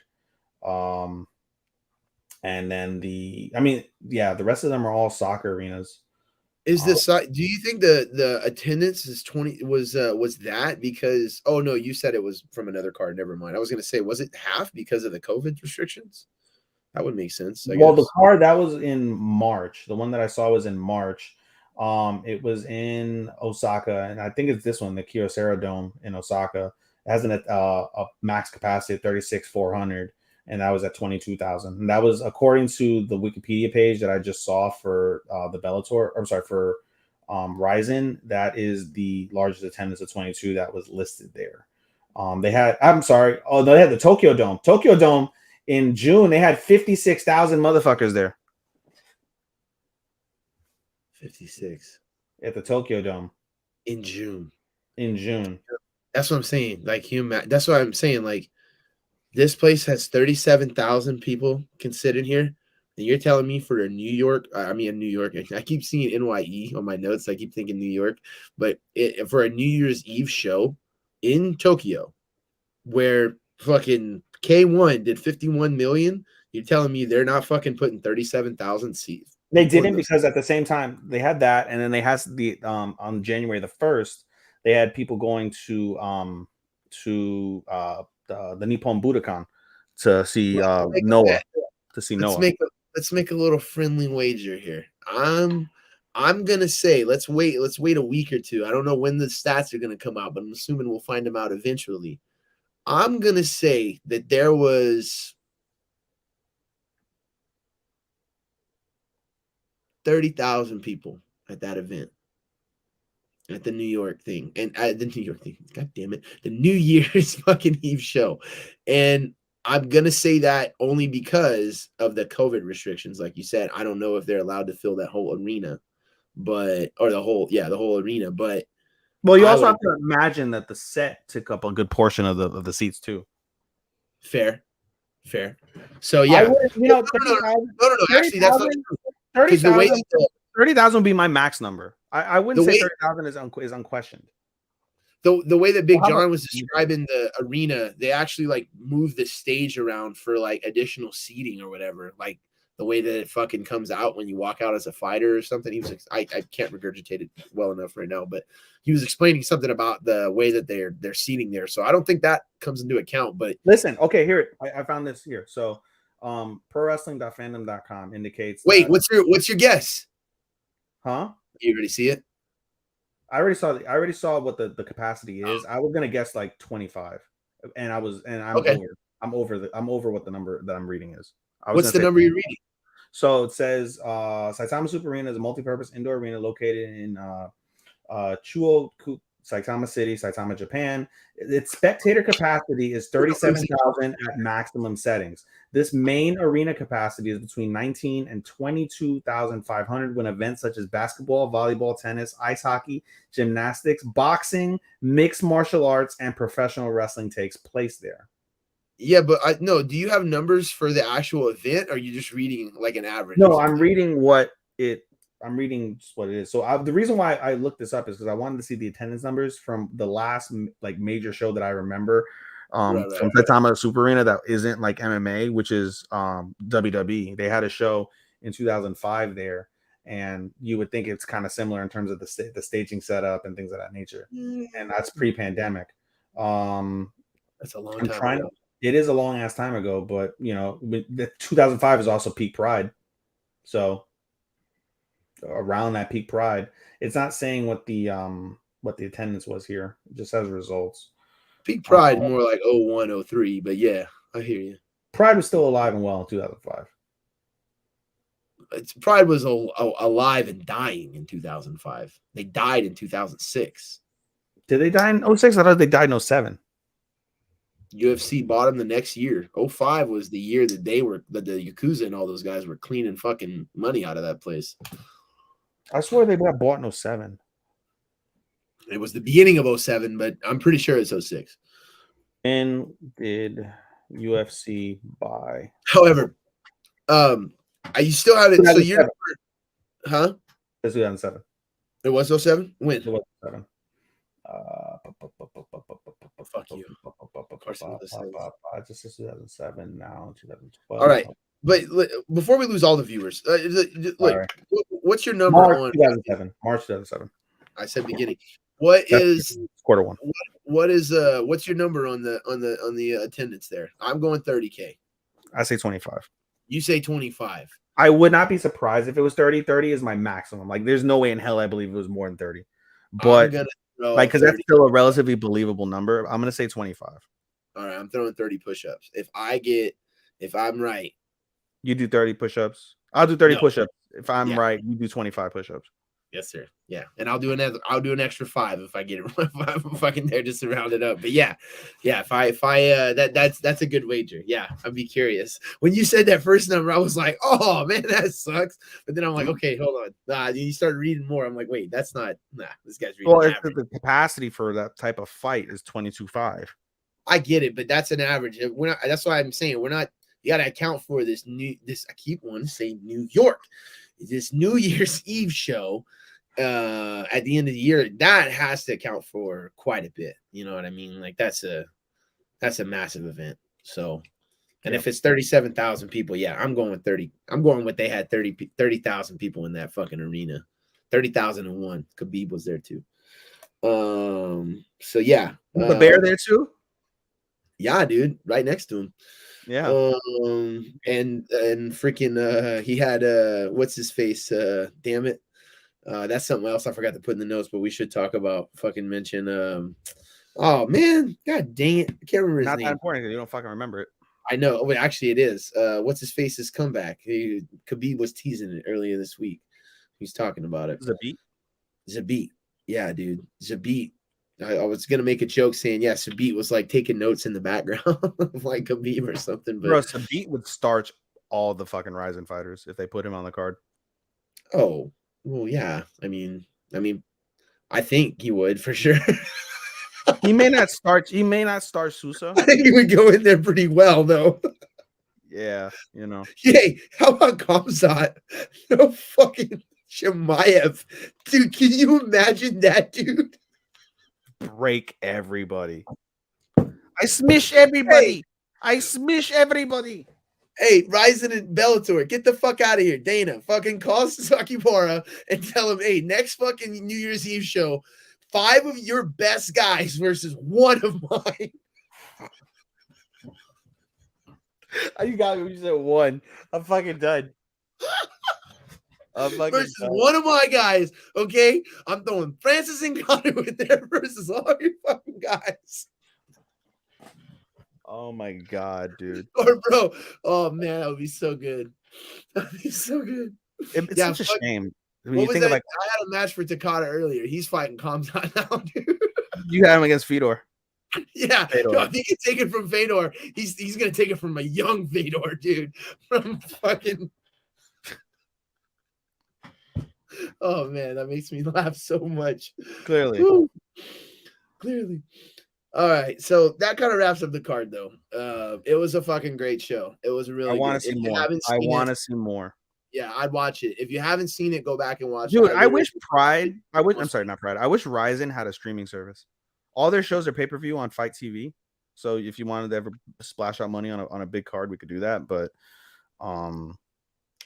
yeah, dude, I wish they had a streaming service. That would be fucking cool. Where you pay like $10 a month and you catch every fucking Rizin event. Yeah, they definitely need to figure something out. I think because that's been the main, even though it's a lot of just like, hey, just, it's just so many people just not, that's just how Pride events were too. But that always was kind of an issue and a frustration because you'd be watching Pride fights, after the fact, you know what I mean? So it's kind of hard to do that now because as soon as an event happens, you have fucking reporters, you know what I mean, telling you exactly what happened, reporting on it immediately. So it's not like it's hard to be spoiled. I mean, it's hard to be surprised by MMA these days if you wait a day or two to watch something. Yeah. So, I don't know. They need to figure that out though. That was a huge complaint. The fact that it wasn't live and that it wasn't mainstream broadcasted. You know what I mean? Like it wasn't like more like widely available, which is just like, well, what do you want them to do? I mean, they're going off of Bellator's deal. Bellator really gave them the fucking broadcast.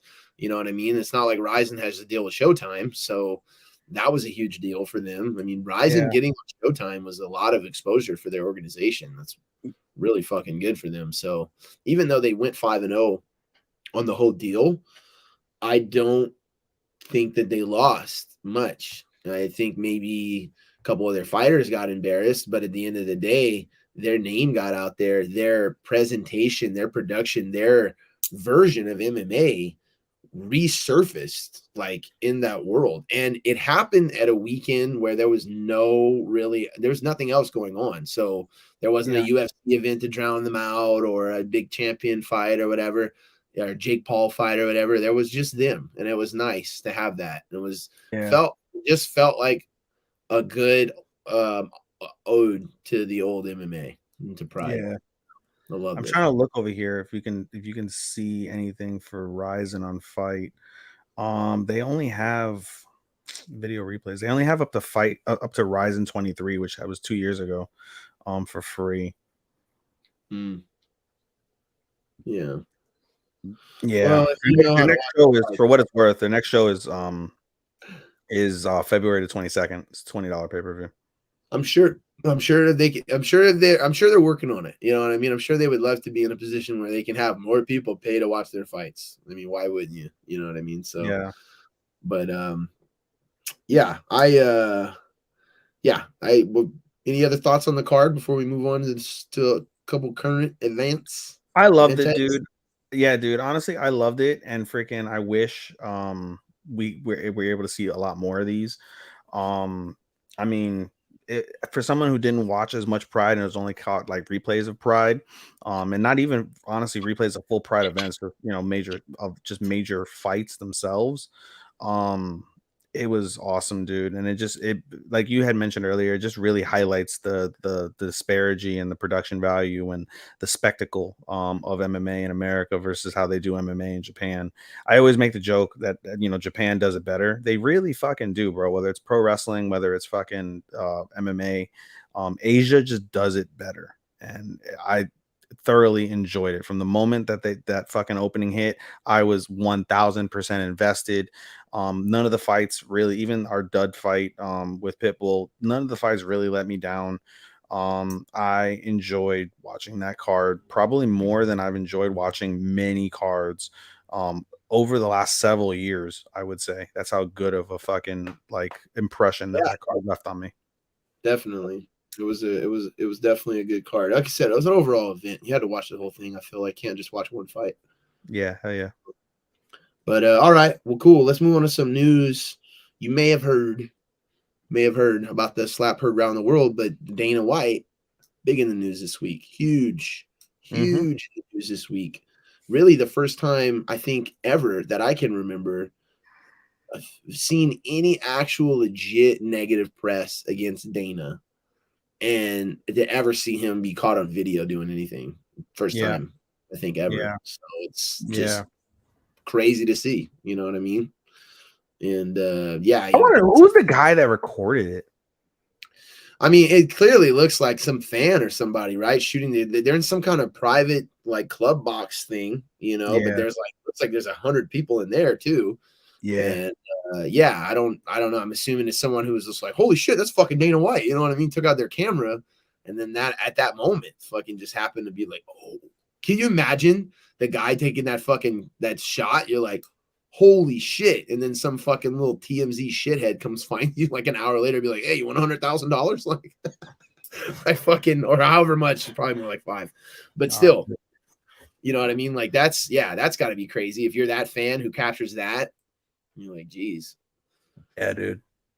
But yeah, that's insane. So if you don't know what happened, basically Dana White and his wife were out partying at a club or whatever, and it's just like it's like, bro, what 50-year-olds fucking go out partying in clubs? But all right, fucking, I guess rich ones, rich motherfuckers. Yeah, that's rich ones.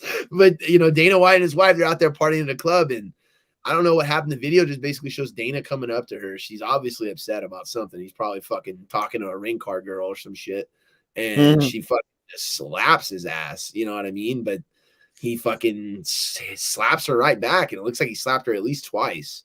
And so then he turns away, and they like the camera kind of loses angle on him. But you know, it's because he knew, bro. As soon as you put your hands on a woman, bro, you fucking know. Yeah, fucking yeah, dude. Like, you know, you're like, oh, I fucked up bad.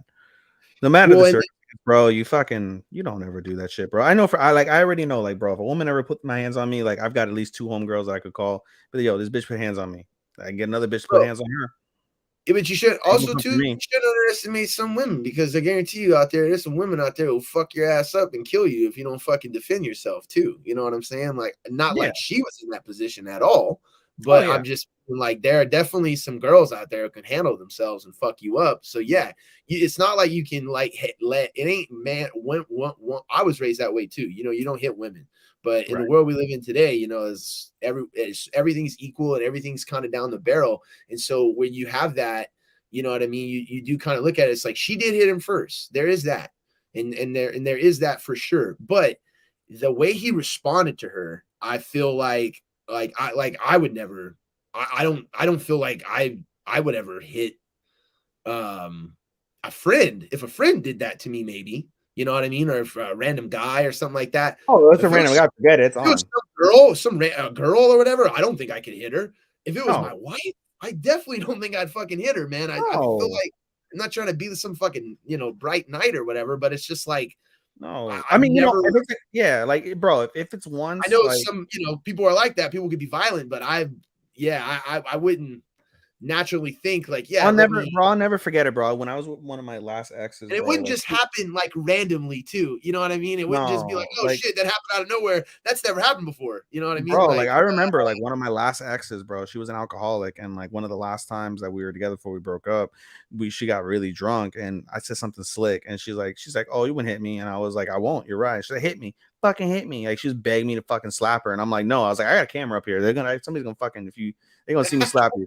I was like, no, I'm not slapping you, bro. I physically grabbed her and brought her to fucking bed and like put her ass to sleep. Like, normally I didn't choke her out, you know, just fucking put her to bed normally. I was like, Jesus Christ, dude. Jesus Christ, please say the right next thing. Please say the right next thing.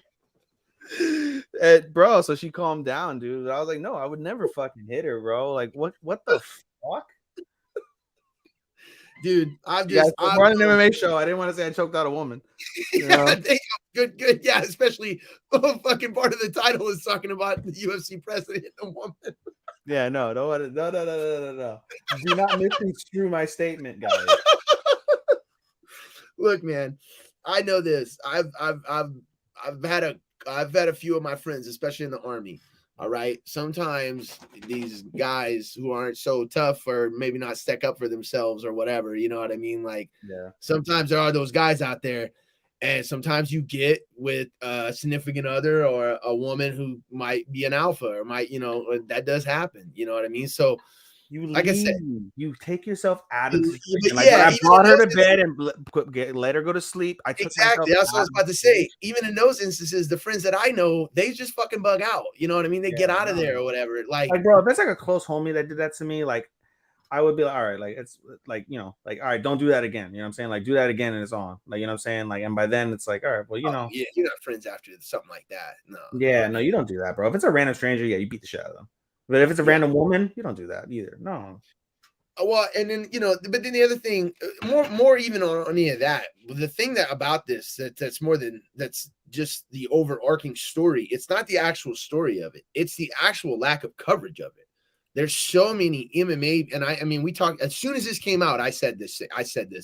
Watch how many fucking crickets are gonna come off of the media from this thing, because it's just like it's the same thing with John Jones. Everyone forgot exactly what he fucking did a month after what happened. Time is a motherfucker. Everybody, is going to forget.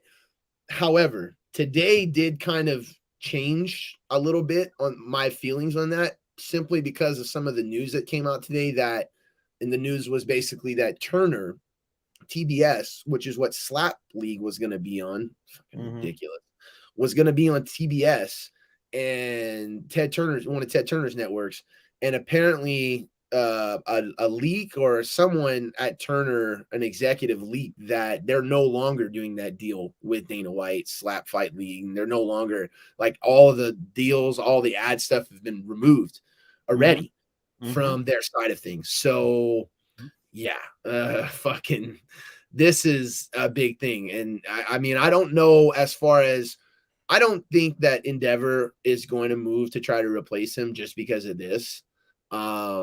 No, it wouldn't completely surprise me if there was some sort of internal push for it happening right now. Endeavor should release a statement like what's called not condoning this action that Dana did, and saying like, hey, we're going to like fine Dana X millions of dollars. He should be fined millions of dollars. I truly believe that in this for this, and we'll who's going to find him? Endeavor. For what, though? Well, they're just going to find him because he's an employee? Yeah. I mean, I'm not saying that it falls kind of, bro, it kind of falls like when you're dealing with someone like that, like, I can see him being like, well, fuck that. You know what I mean? Like, that's an interesting situation, because you don't just have, you're right in the fact that, he needs consequences, and it is Dana White. And it's one of these things where it's just like, never seen him actually have consequences until today, really, from anything. He's never been in a position. Yeah, he's never been in that position before, but he's at the point where it's like, it's damn if you know, because he's made himself so indisposable within Endeavor and within the UFC. You can't let him go because the UFC will plummet without Dana White, unfortunately, at this stage. But I don't know if they'll plummet. I think they will definitely suffer a fall. That's for damn sure. You know what I mean? Like, I think that if there's enough people in the UFC who can keep it going. I really do believe that. And probably could make it a better promotion. But can they do the kind of deals that Dana gets done? Can they? I don't know. You know what I mean? Like, that's the thing at the end of the day. And even if they can't do, does Endeavor believe that they can? You know what I mean? Bro, my thought process is clearly at this point, if Vince McMahon, even though he's coming back, believe it or not, did you hear about that story? Vince McMahon's coming back. No, really? I'm not surprised though. I mean, hey, bro, I mean? So Vince McMahon, Vince McMahon, he fired 2 top executives last year, George Barrios and I forget the other woman's name, but it's like Michelle something. Fired them, and then he gets fired from his job. But Vince McMahon still owns. There's 2 types of shares with WWE. You have A shares, which are the common shares that everybody owns. I own a share of WWE, 1 share. And then you have B shares, which are owner shares, and only he and his family own those, with him owning the majority of it. He owns about 80% roughly of those shares. And because of that, he still owns the company by definition. He has the ability to buy out all those shares and take the company back private.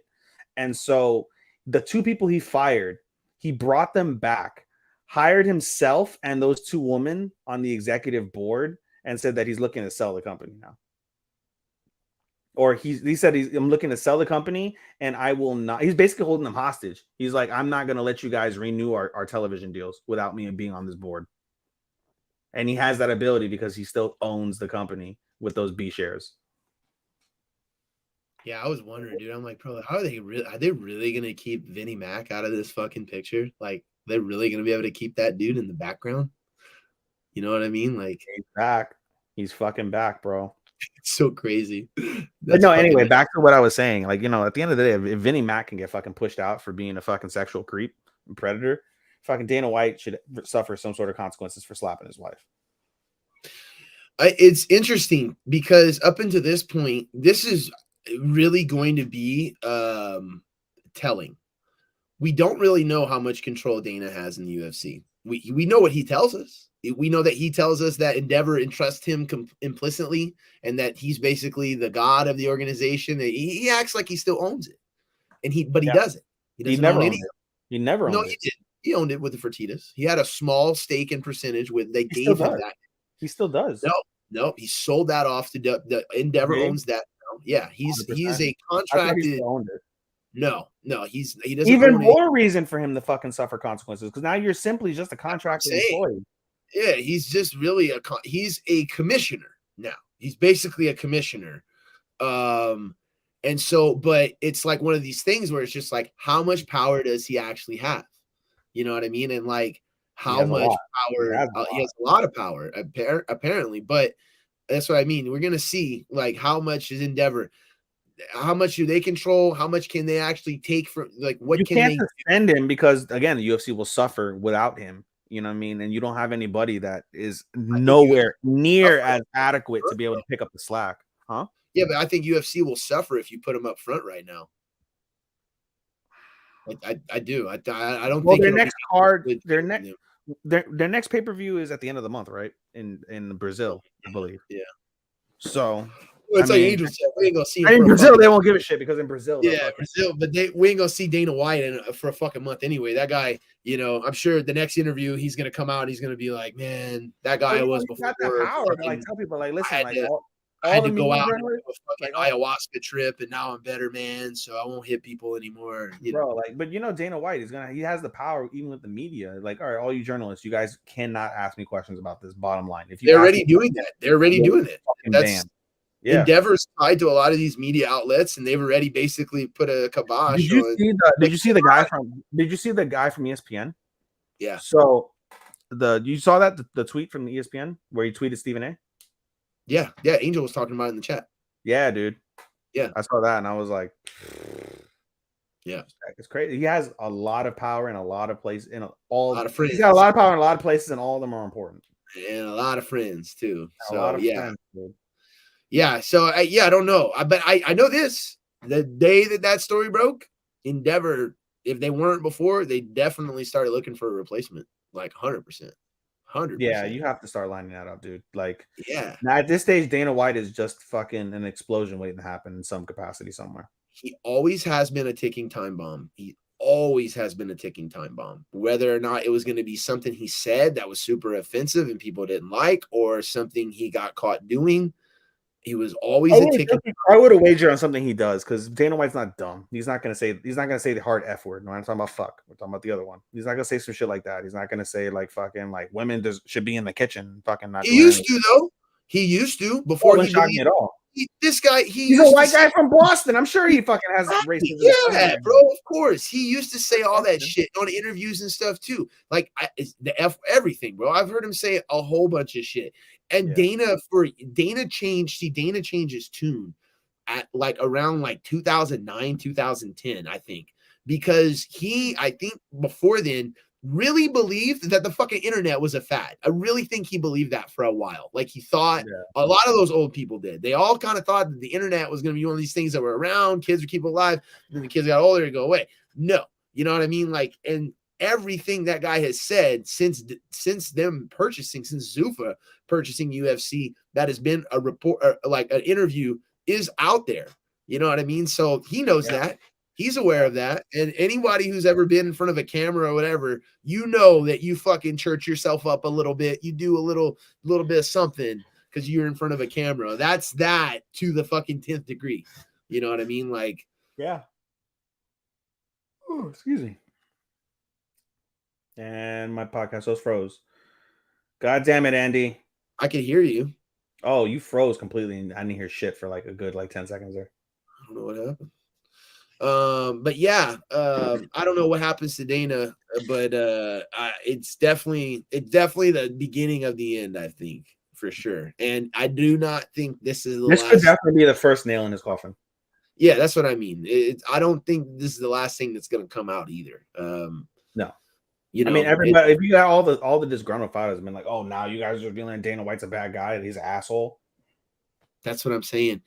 All these guys, this is how it happens. All these big, famous, rich guys, these guys in power, all this stuff, anywhere from celebrities to fucking, the only ones who seem to be able to kind of get away from the full deal is the politicians. You think they're going to come out like Me Too and shit? Like, oh, Dana White fucking slapped me. Dana White pushed me. Dana White had his thugs fucking beat me up in the back of a fucking alley once. Yeah. A lot of people probably going to make up shit too. I mean, dude, his mom came out with a book years ago that was scathing. I read excerpts from it. I didn't read the whole thing, but I read pages about it from on a website was reporting about it. And it's like, dude, they're talking about Dana fucking all these ring card girls, fucking Ronda Rousey, fucking all these fighters, and fucking his brother's wife, like just a whole bunch in their house. Oh, he's white. They're into that shit. He's white. They're into that shit. But I mean, like, just like, no, dude, like fucking his sister-in-law at the Thanksgiving dinner, like on the couch while everybody's eating, like, and his mom catching them and like his mom said he was like insane, like completely narcissistic and just fucking, you know what I mean? But I imagine his mom's probably a piece of work too. You know, the apple don't fall too far from the tree. Yeah, exactly. So yeah, but anyway, moving on from that, you know, I don't, like I said, I don't know what's gonna happen, but it's fucking, it's a terrible thing, and I don't think that it sends a good message. And yeah, you can't have that guy fucking running the UFC if he's going around slapping his wife. Nobody else can. It's not acceptable. No, you know it is not good promotional material for your new slap league, Dana. Yeah, dude, it's not the way I mean, bro, and that's the other thing too. I mean, I gotta say, like, as an MMA fan, I'm looking at this fucking slap shit, and I'm like, what the fuck is this?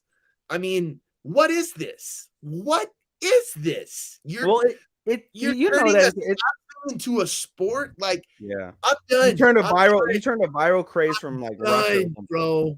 Yeah, the same guy who's like, that's a fad. Let me go on the internet. Ooh, this is cool. And you turn it into a fuck off. Like, I'm just done with that. So you turned a Friday joke into a fucking whole ass thing. Yeah, like, just it's fucking weird. You have all these other issues with fighters and all this other stuff, and you're focusing on this. Like, to me, if I'm Endeavor, I'm like, okay, you're fucking starting a slap league. You're slapping your wife in public.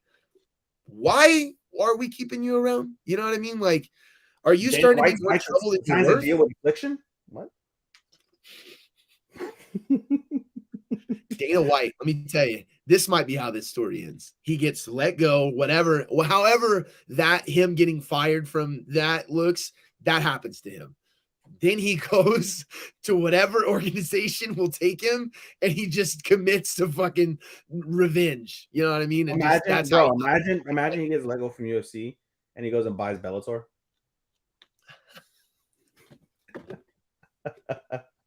Which we didn't talk about, by the way, which we should make a small note about that. That's the next. Well, I was gonna say we got to talk about that. We'll talk about that next because we talked about it several times in the card. If you haven't seen yet, Ariel Helwani put out a report basically saying that Bellator is up for sale, and so which is Viacom owns them currently, right? Yeah. Honestly, it might be the best thing for him. I've been thinking about this. It really I might love be your idea that you mentioned earlier in the day in the chat about who buys them, and I was like, bro, that makes all the sense. So my pitch, this is just my fantasy MMA fan pitch. Okay, tear it up, destroy it, whatever you want. But this is just my opinion on it. I feel if Rizin could figure out if they could borrow Chaudhry's investors and figure out how to fucking get down to fucking to you all right there, bub? If they can get the amount of money necessary, because they'll give you this Bellator fucking purchase. You're not talking about a fucking cool 10 or 30 million. I mean, you're talking about a lot of money. Honestly, I said like 30 to 50 million. Yeah. That's light, dude. This is a couple $100 million easy deal. I mean, that's Viacom. Viacom? Yeah, dog. They're not letting that shit. It depends on how bad they want to sell it, but yeah. They don't want to sell it that bad. You're thinking like maybe 75. I don't know if it breaks. Think 100. about it. Really? I don't know if it breaks. All the promotion deals, everything like that, the fighters pay out and all that shit. Dude, they're making good money. Their organization's worth a few $100 million. I mean, if fucking the UFC's worth $4 billion, okay. All right. The UFC's worth $4 billion or whatever it's worth now. I mean, and Bellator they're not number 2 in my opinion, but they're number 2 in the US market. Yeah, they're number 2 in the USA. So then, yeah, I mean, I could see him selling like for 100, 200 million, something like that, right? 200 or 300, 100 to 250. Right. That's what I mean. You're gonna have whoever buys this thing's gonna have to get a group together, just like WME did, and Endeavor did. You know, they're gonna have to figure out. Well, if it goes to Saudi Arabia, no. Right, maybe not, but if it's blood money, no. And that's a legit option. That's a real good option. But my opinion, my idea would be Rizin buys Bellator and fucking rebirths that pride, that whole pride embodiment in Rizin with the Bellator Bellator roster, like a real legit MMA fucking roster. Yeah. Oh my god, dude. But then it's still gonna kind of fall into that same. It's still amazing crap though of Pride USA in terms of it not being a really Pride, not really being Rizin. You break into that market when you can. You bring every guy that you can to Japan, and you do shows there. No, yeah, I'm not talking about they're not coming to the US and buying Bellator. I feel like no, but then who's number 2? Bare Knuckle? They actually are. It's not PFL. No, PFL would be number 2. I know it would be number 2. I made the joke that PFL should buy them out, but to Angel's point in our group chat, he said that they don't go annually; they go based off seasons, and that doesn't work. It's not even just that. It's not even just that. It's just that they're on ESPN Plus. They don't really need to buy Bellator. That's what I'm saying, dude. Whoever's buying them. You want to get the roster. You're getting the roster. You're getting the roster, and you're also, if you can, what's it called? You could break into streaming. Have your own platform, and you'd be able to have the Bellator fight library, which is valuable in and of itself, and then combine that with PFL World Series of Fighting. Because World Series of Fighting had a couple good fights and had some good fighters, notable fighters during that time, so you can make a little something out of that. Like UFC has the UFC streaming service. You could do a PFL fucking service of some capacity and include that. It is kind of like the pro wrestling model where when all these companies buy out the wrestling promotions, you're not buying the promotions because the promotions themselves don't mean a hell of a lot. You're buying the trademarks and you're buying the video libraries, and that's that's the value in whatever you pay for. You know what I'm saying? So they could do that perhaps in an MMA standpoint, and that would be kind of interesting itself, but I still like your idea of having Rizin buy it. I feel like without Bellator in existence, I just don't see PFL as that number 2, and Bare Knuckle is its own little entity, even though it falls within combat sports. It's not considered a mixed martial art because it focuses specifically on boxing. You know what I mean? Yeah, it's a mixed martial art though, and also too, the thing with BKFC is BKFC has a completely different model than most of these other MMA organizations. I mean, they're putting these cards on, they're paying their fighters, and they're fucking selling shows and streaming. They got their own streaming service. They're not on anybody's network. They're not, you know what I mean? But they're And all that's low end. They're not selling out whole ass arenas. You they know, don't need they're all like, you know, need they're all convention centers and yeah, clubs and whatnot. but they don't need to sell out arenas yet. I mean, they They will. I don't. think. I know, but with Bellator still does. They sell arenas, you know, and that you want that Bellator arena. sells out arenas. Yeah, they go to the SAP Center. They go to in Chicago, whatever. They might. I think they go to Rosemont. They might go to the Rosemont. Mohegan Sun is an arena. That's another major location for Bellator. Mohegan Sun and the Connecticut Association. I was going to say they don't do a lot of places, so I mean, I don't think they're selling out their same places over and over and over again. No, they do. They constantly sell out SAP Center in San Jose. They constantly sell out Mohegan Sun Arena in Connecticut. Those are the two offhand that I remember that they go to more often than not. Is San Jose and what's it called? And Mohegan Sun. And Young Ma from Bellator, yeah, sells out Ireland every time. Well, I mean, anybody will sell out fucking Ireland. Yeah. Ireland.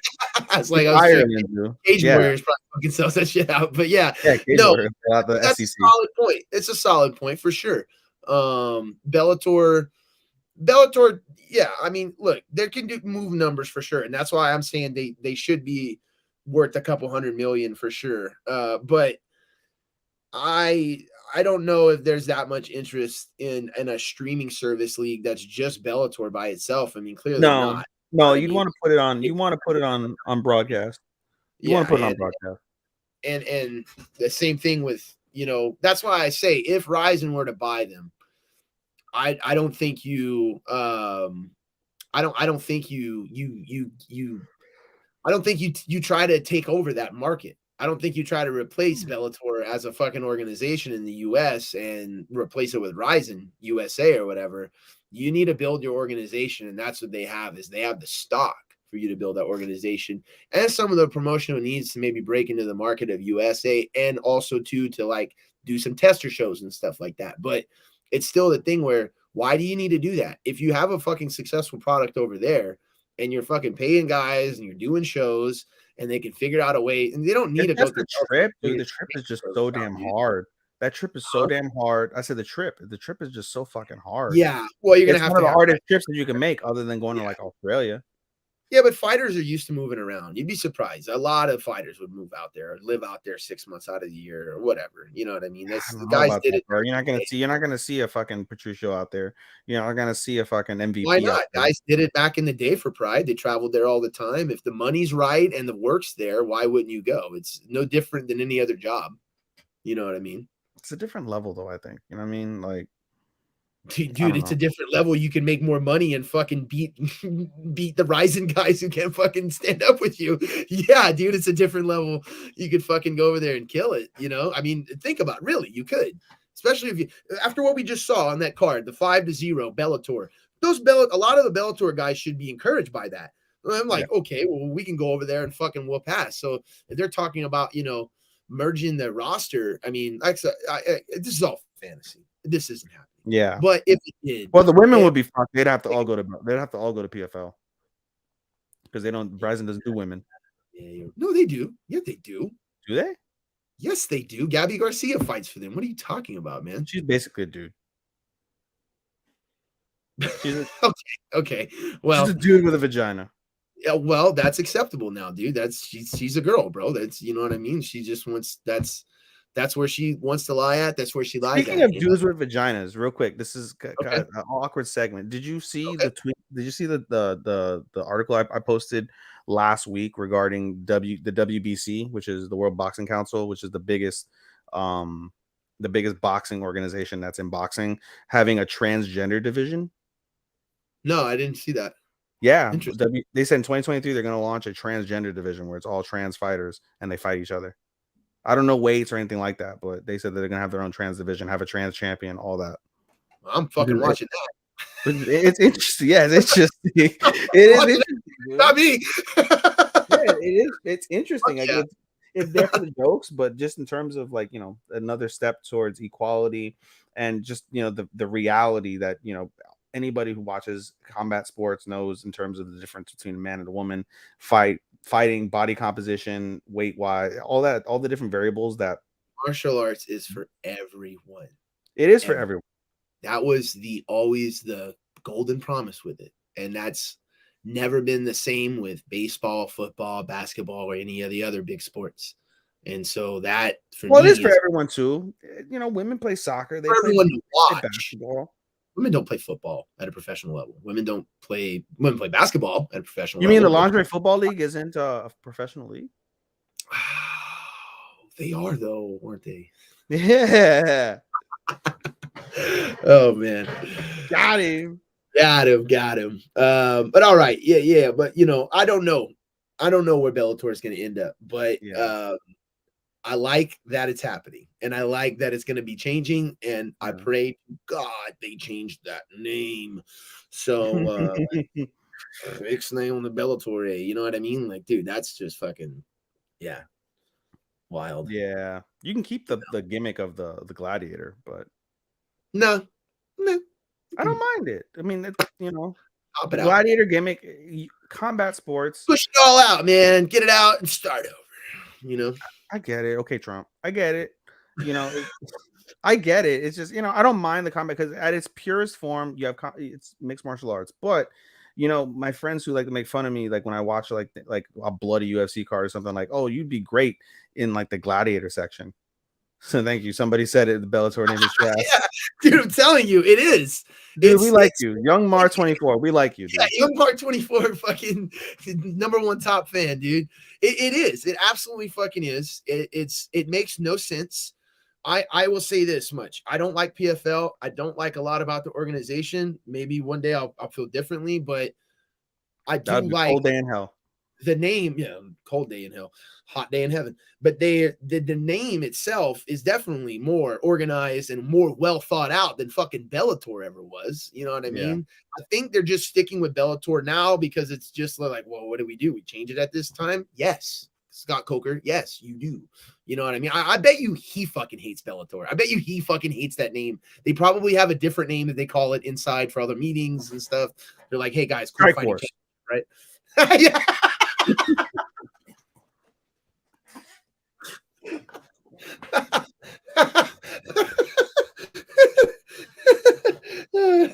Change that shit. Grapple force. And you know what? That brings up a good point. We should close out with this. The thing about, everyone talks about UFC buying Bellator, or a lot of fans are, and that's not going to happen. That's not happening. UFC has no interest in buying out another fucking thing. I don't think they want to even put the capital together. They got so much shit going on their own. If they did have the ability, they would do it. Simply to kill them. Simply to kill. Yeah. Endeavor has that ability. No. They're not trying to do that. They would, if they did get them, they would just simply end the division and take over like the top 50. Yeah, they would do the same thing like they did with Strike Force and with Pride. Just take all the guys, get the video library, because you're buying the video library first and foremost. They don't care about the sponsors or anything like that. You see, the problem with the video library is that fucking ugly B and the Bellator is all over it. So you're gonna have to really do a lot of editing to fucking go in there and fucking. It's like WWE when they had the WWF and they blacked it out and blurred out the fucking things on the turnbuckles and shit. Can you imagine the giant Bellator emblem on every show after they purchase? You go to watch it, fucking blurred out. It's fucking. It's like, well, they put Dana's face, just like fucking Dana slap. Yeah. Okay. Yeah, you can't do Dana. God damn it! I fucking forgot he slapped his wife. You can't fucking do that. Dana's out of there. But I was gonna say, put Sean Shelby's face up there. I don't even know what his face looks like. So boring as fuck. Old Sean Shelby and Mick Maynard. Oh, you know what you need?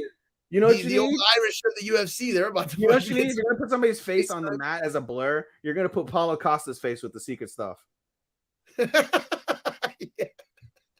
Or some shit like that, dude. And it has to say Borrachina. Yeah. But no, going back to what I was saying, Strike Force. You brought up a great point with Strike Force. I'm just going to list off a couple names. tell me if you heard of them, if you think they're relevant in UFC history at all, MMA history, I don't know. Ronda Rousey, Luke Rockhold, Daniel Cormier, Nick Diaz returning to the sport. Fucking Verdun, dude, I could go on and on and on and on about how Strikeforce's fucking roster built the last 15 fucking years of MMA that we've all been watching. Legit. So that whole thing of like, oh, UFC guys, like we were talking about earlier, like, yeah, there's always guys who can beat other guys in other organizations. Always. There's always going to be matchups like that. And Bellator ain't no different. I guarantee you, if they brought over some of these guys from Bellator, like fucking McKee, like that wrestler kid nobody likes, they'd be problems. I would love this Sabatello just get fucking raped in that fucking octagon. Okay. All right. Would love it. By who? He's 155? Yeah. I mean, dude, that's a killer's fucking division. It's murderer's row at 155. Hey, 55? What are you talking about? Just send him to the top. Give him Islam, dog. What do you mean? He was fucking destroyed. Dude. Well, maybe.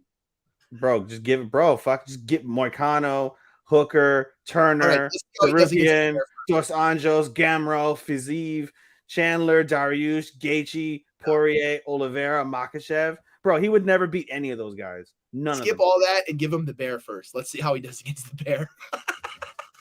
Bro, you get fucking get the Dagestani bear out. Be like, all right, you fight bear. If you fight bear, then you fight UFC. Makachev, what do you think about Sabatelli? I don't like Sabatelli. I take his fucking leg and fucking shove it up his ass when I choke him out. I'm starting to like Islam. He's got a mouth on him. He's starting to talk up a little bit. I like how he's not like Khabib. You know what I mean? He's like, nah, fuck that. I'm I'm Khabib. PC. He's not as 2.0. PC. I'm non PC Khabib. I don't care what Mama said. Don't tell Mama said that. But yeah, I don't care what you said. So yeah, you want to talk about the Jake Paul thing really quick before we? Yeah, last thing we'll talk about, and then let's get off of this guy. We're clocking almost 2. And it's 1:34 in the morning over here by me. You're a madman, but also, and I'll be doing this tomorrow too, bro.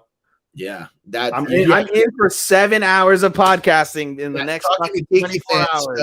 I'm sorry, I want to count the 145 that I just did with my friends talking about fucking Tokyo Dome and fucking Wrestle Kingdom and Noah and their January 1st show. Yeah, I'm at fucking almost 9 hours of fucking on-air broadcasting in front of this fucking dick mic in the next 24 hours. Talking to Kiki fans, you're about to get a very, very deflated Ethan tomorrow for a fucking haul, dude. No, bro, because as much passion as you throw into MMA, and as much as I love MMA, like my passion for anime is pretty close up there too, dude. So I know. I'm in for a hell of a ride. I'll send you the video, bro. You can watch it live. It's fucking great. We'll be on, we'll be on starting 7:30 my time. That's 4:30 your time, and we're running that bitch till about 12:30. Comments out there, dude. I'll fucking I'll throw some interaction. I'll be interactive with you. Yeah, available on all channels like usual. We'll get to the plugs at the end. But yeah, anyway, let's talk about this Jake Paul thing and get the fuck out. So Jake Paul comes out today and big news, signs with PFL for a super fight league or something like that. It's like a super fight division. Right. That's what it was. So, basically they're not doing champs. They're not doing a belt. They're just basically, they want to bring in fights that will bring eyes to the PFL. It's not a bad idea. And eyes to their pay-per-view. And eyes to their pay-per-view, Jake Paul can do. So, it's smart by the PFL.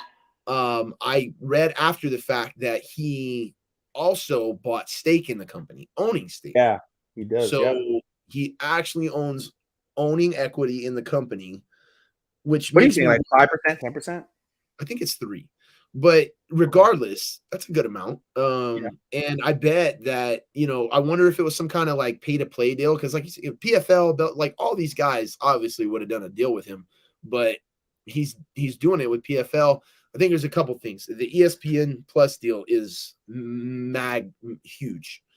And I think he also realizes that he can continue his current, this is the next way he can continue the current model of boxing MMA guys or old MMA guys, and it's still being like legit. You know what I mean? So he can go to an MMA organization. And that's why I was asking you earlier to clarify, because from everything I've read, I haven't found one thing that has said that basically the boxing matches will be in Showtime and the MMA fights will be in PFL. So From it seems like these boxing fights in this super division will take place in the PFL. This is for MMA. No, this is for MMA specifically. Jake Paul will be fighting in that league in MMA. PFL does MMA. This is not boxing. ESPN Plus has a deal already with Top Rank, so they're not going to be promoting boxing. Yes, in MMA after they fight the boxing fight. I don't think he said, I'm going over to PFL to become an MMA fighter. If he's going to fight MMA, he's going to do it in PFL. Right, but that's what I'm saying. The first thing that he's offering, the first fight, is not an MMA fight. It's a boxing fight with Nate Diaz in this super fight league. Then, after that's done, they're going to do an MMA fight, which he'll never do, by the way. So, I'm just saying, like, that is, like, what's up with that? That seems kind of weird. So, Jake Paul... Showtime and all this. Showtime must be Showtime has been Jake Paul's what's it called, pay-per-view provider. They've been but that's as of recent. That's like in the last year, right? Didn't that just happen? Couple years. No, all of Jake Paul's fights have taken place on Showtime and Triller. Triller is when it first started. Triller is Triller. It was Triller the first time. Yeah, Triller, and then he made his actual promotion. He got close with Steven Espinosa, the president of Showtime Sports. And now his last few fights have all been like all the Tyson Fury, the second Tyson Fury fight, and the one with what's his dick has been on what the last guy, Anderson. Anderson has been on there. Amanda Serrano, his top fighter that he promotes, it was on Showtime. He did the co-promotion with Eddie Hearn, and that was on DAZN. Because of that co-promotion, because Matchroom Boxing and DAZN has a bigger deal than what he has with Showtime. But regardless, Showtime is his pay-per-view provider. Any of his pay-per-view fights are normally designated for Showtime. So the Showtime deal isn't as widely available as this now PFL deal that they just announced. But as far as everything is aware of, anything with MVP promotions should remain still either within Showtime themselves or be co-promoting with somebody else that has a better deal. So maybe he's got a deal structured to where these boxing fights aren't happening under MVP promotions. Maybe it's happening but I wouldn't anticipate that, because as a owner and as a major promoter in MVP promotions, the money that you make is coming directly to you, even though it's coming through your organization, through your promotion setup. Sure. You're going to get more money through that than you will through PFL, even with an ownership stake from that standpoint. Right. The ownership stake. Maybe that's why I'm thinking maybe Jake Paul has figured out a way, like, hey, I can only make so much money because I'm fucking doing this, and this. Yeah. So if I can sign a separate deal individually, basically diversifying his profile within the fight game. For sure. No, it's smart. It just, I'm like, because I'm thinking to myself, I'm like, I bet you this guy, he must be paying a fucking boatload of lawyers to be making sure that everything's fucking legit. You know what I mean? Yeah. So it's like, it makes me wonder, like, is there something going on with Showtime?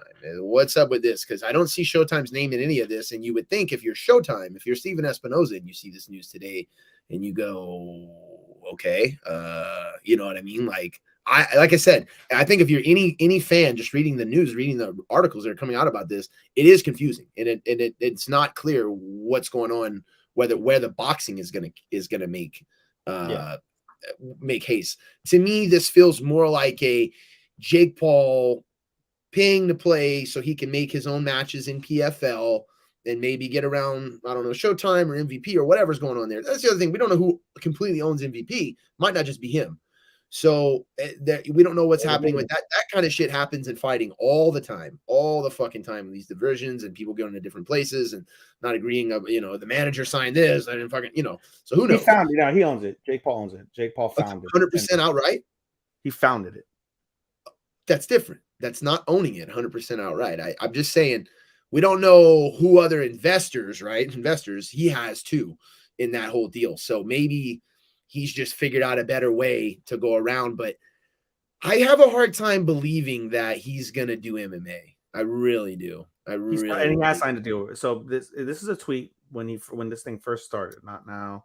This is as of June 2nd, 2021. Jake Paul has now founded his own promotional company called MVP, Most Valuable Promotions.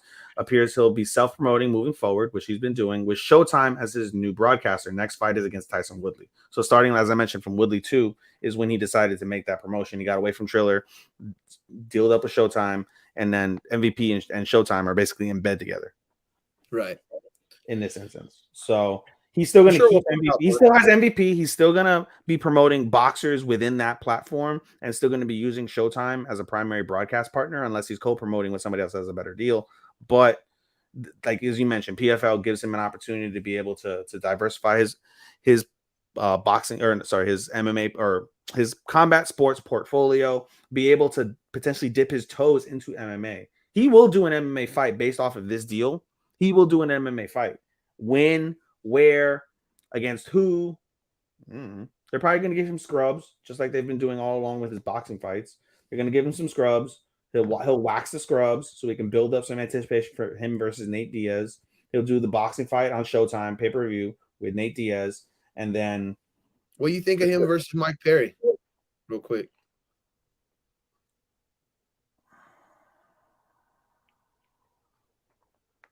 That's tough. In a boxing fight or a bare knuckle fight? Boxing. He's got a bout agreement with him signed already. But Jake Paul hasn't signed it yet, so it's basically not done. I'd just be curious what your thoughts are. I don't know because so I think Jake Paul knocks him out. I mean, Mike Perry's a very sloppy. Yeah, that's basically what I was leaning for. I mean, like, you know, but the thing is Mike Perry has great what's it called? Tenacity in his fights. He's very tenacious in his fights. He's always going to come forward. He's going to land shots on Jake Paul because Jake Paul, even though he's gotten significantly better as a boxer, he's not refined. Perry has a lot more experience than Jake Paul. He's able to. I just thought something cool. I'm sorry. I keep going. I didn't mean to cut you off. No, you're good. So, but yeah, as you said, he doesn't have the best chin, even though Mike Perry is able to take some shots. Boxing gloves are different than MMA gloves or no gloves at all. Yeah. So, and again, Jake Paul is constantly training, constantly doing his thing. Mike Perry fucks around, and who is Mike Perry's trainer? He's getting his girlfriend, but he's getting pretty serious about BKFC. You know what I mean? Like as far as like, he's all in BKFC. Yeah, he wasn't ever all in with the UFC, like ever. No. Like he never, it was clear.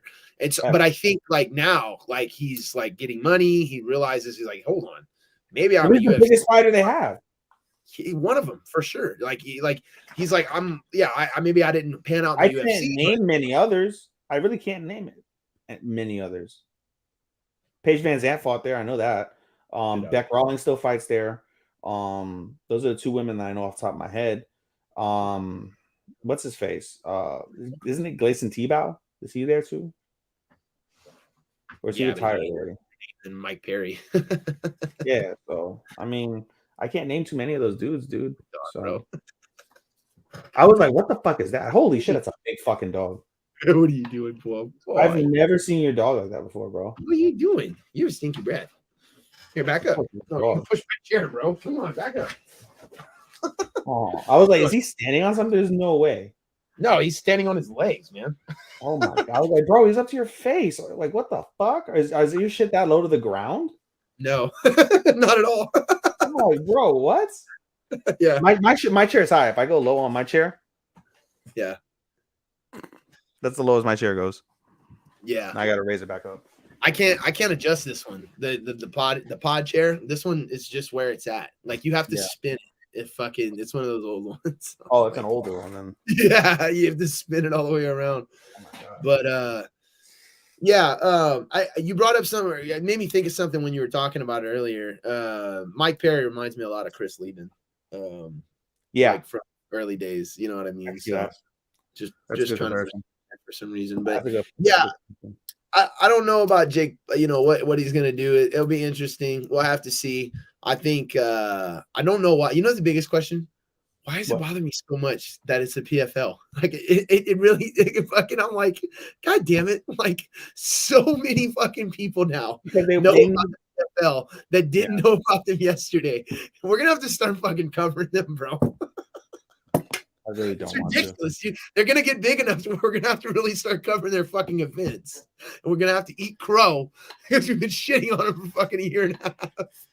And you know the thing is it's just like UFC where they're gonna have the entire card on there. We can't even be like Bellator where we skip the fucking prelims, just go to main card. Yeah, exactly. Or we skip the prelims of one and go to fucking just the main card of one. You know, we're gonna have to. We could be those assholes who just stick to it the whole time. You know what I mean? Like but I was thinking to myself, I was like, man, I know this is far off, but what if we interviewed a PFL fighter one day and he's like, wait, I heard you guys talk shit on PFL. Like, what the fuck, you know? Yeah, like PFL gave me fucking $500,000 in fucking 6 months. UFC gave me $500,000 in fucking 3 years there. Yeah, exactly. You know what I mean? And you literally convinces us to become fucking PFL fans. We're like, you know what, dude, you're right. They're awesome. We're changing our name to PFL for Marks. Change the branding. Oh, that's it, dude. Take us out of here. On that note, we're out of here, guys. Andy, give your plugs real quick. You guys follow me. Follow MMA for Marks on Instagram, Twitter, Facebook. You give us a follow on YouTube, and anywhere you find your podcast, just give us a Goog. We'll be there. Yeah, as Andy mentioned, we are on Apple Music, Spotify, iHeartRadio, Amazon podcasts, wherever you consume your podcast. You can type in MMA for Marks. You will find us there. Shout out to our boy Sean at W2M Network and the W2M Network family for hosting us. Really appreciate that. You can follow me on Twitter, as the link says down below, SHOSTOPPA24, Showstopper24. You can follow me on my podcast Instagram, podcast.senpai. You could follow us, as Andy said, on the MMA for Marks Facebook page. All of our socials, well, at least all of my socials, have link trees where you can follow all of our endeavors outside and within the context of MMA for Marks. Shout out to my boy Matt and the Talk to Kiki podcast, also available on W2M Network. Looking forward to that production tomorrow for season or for year ends. Looking forward to that. And it's really about it, buddy. Let's take a breath. Wrap this bitch out of here. And scene.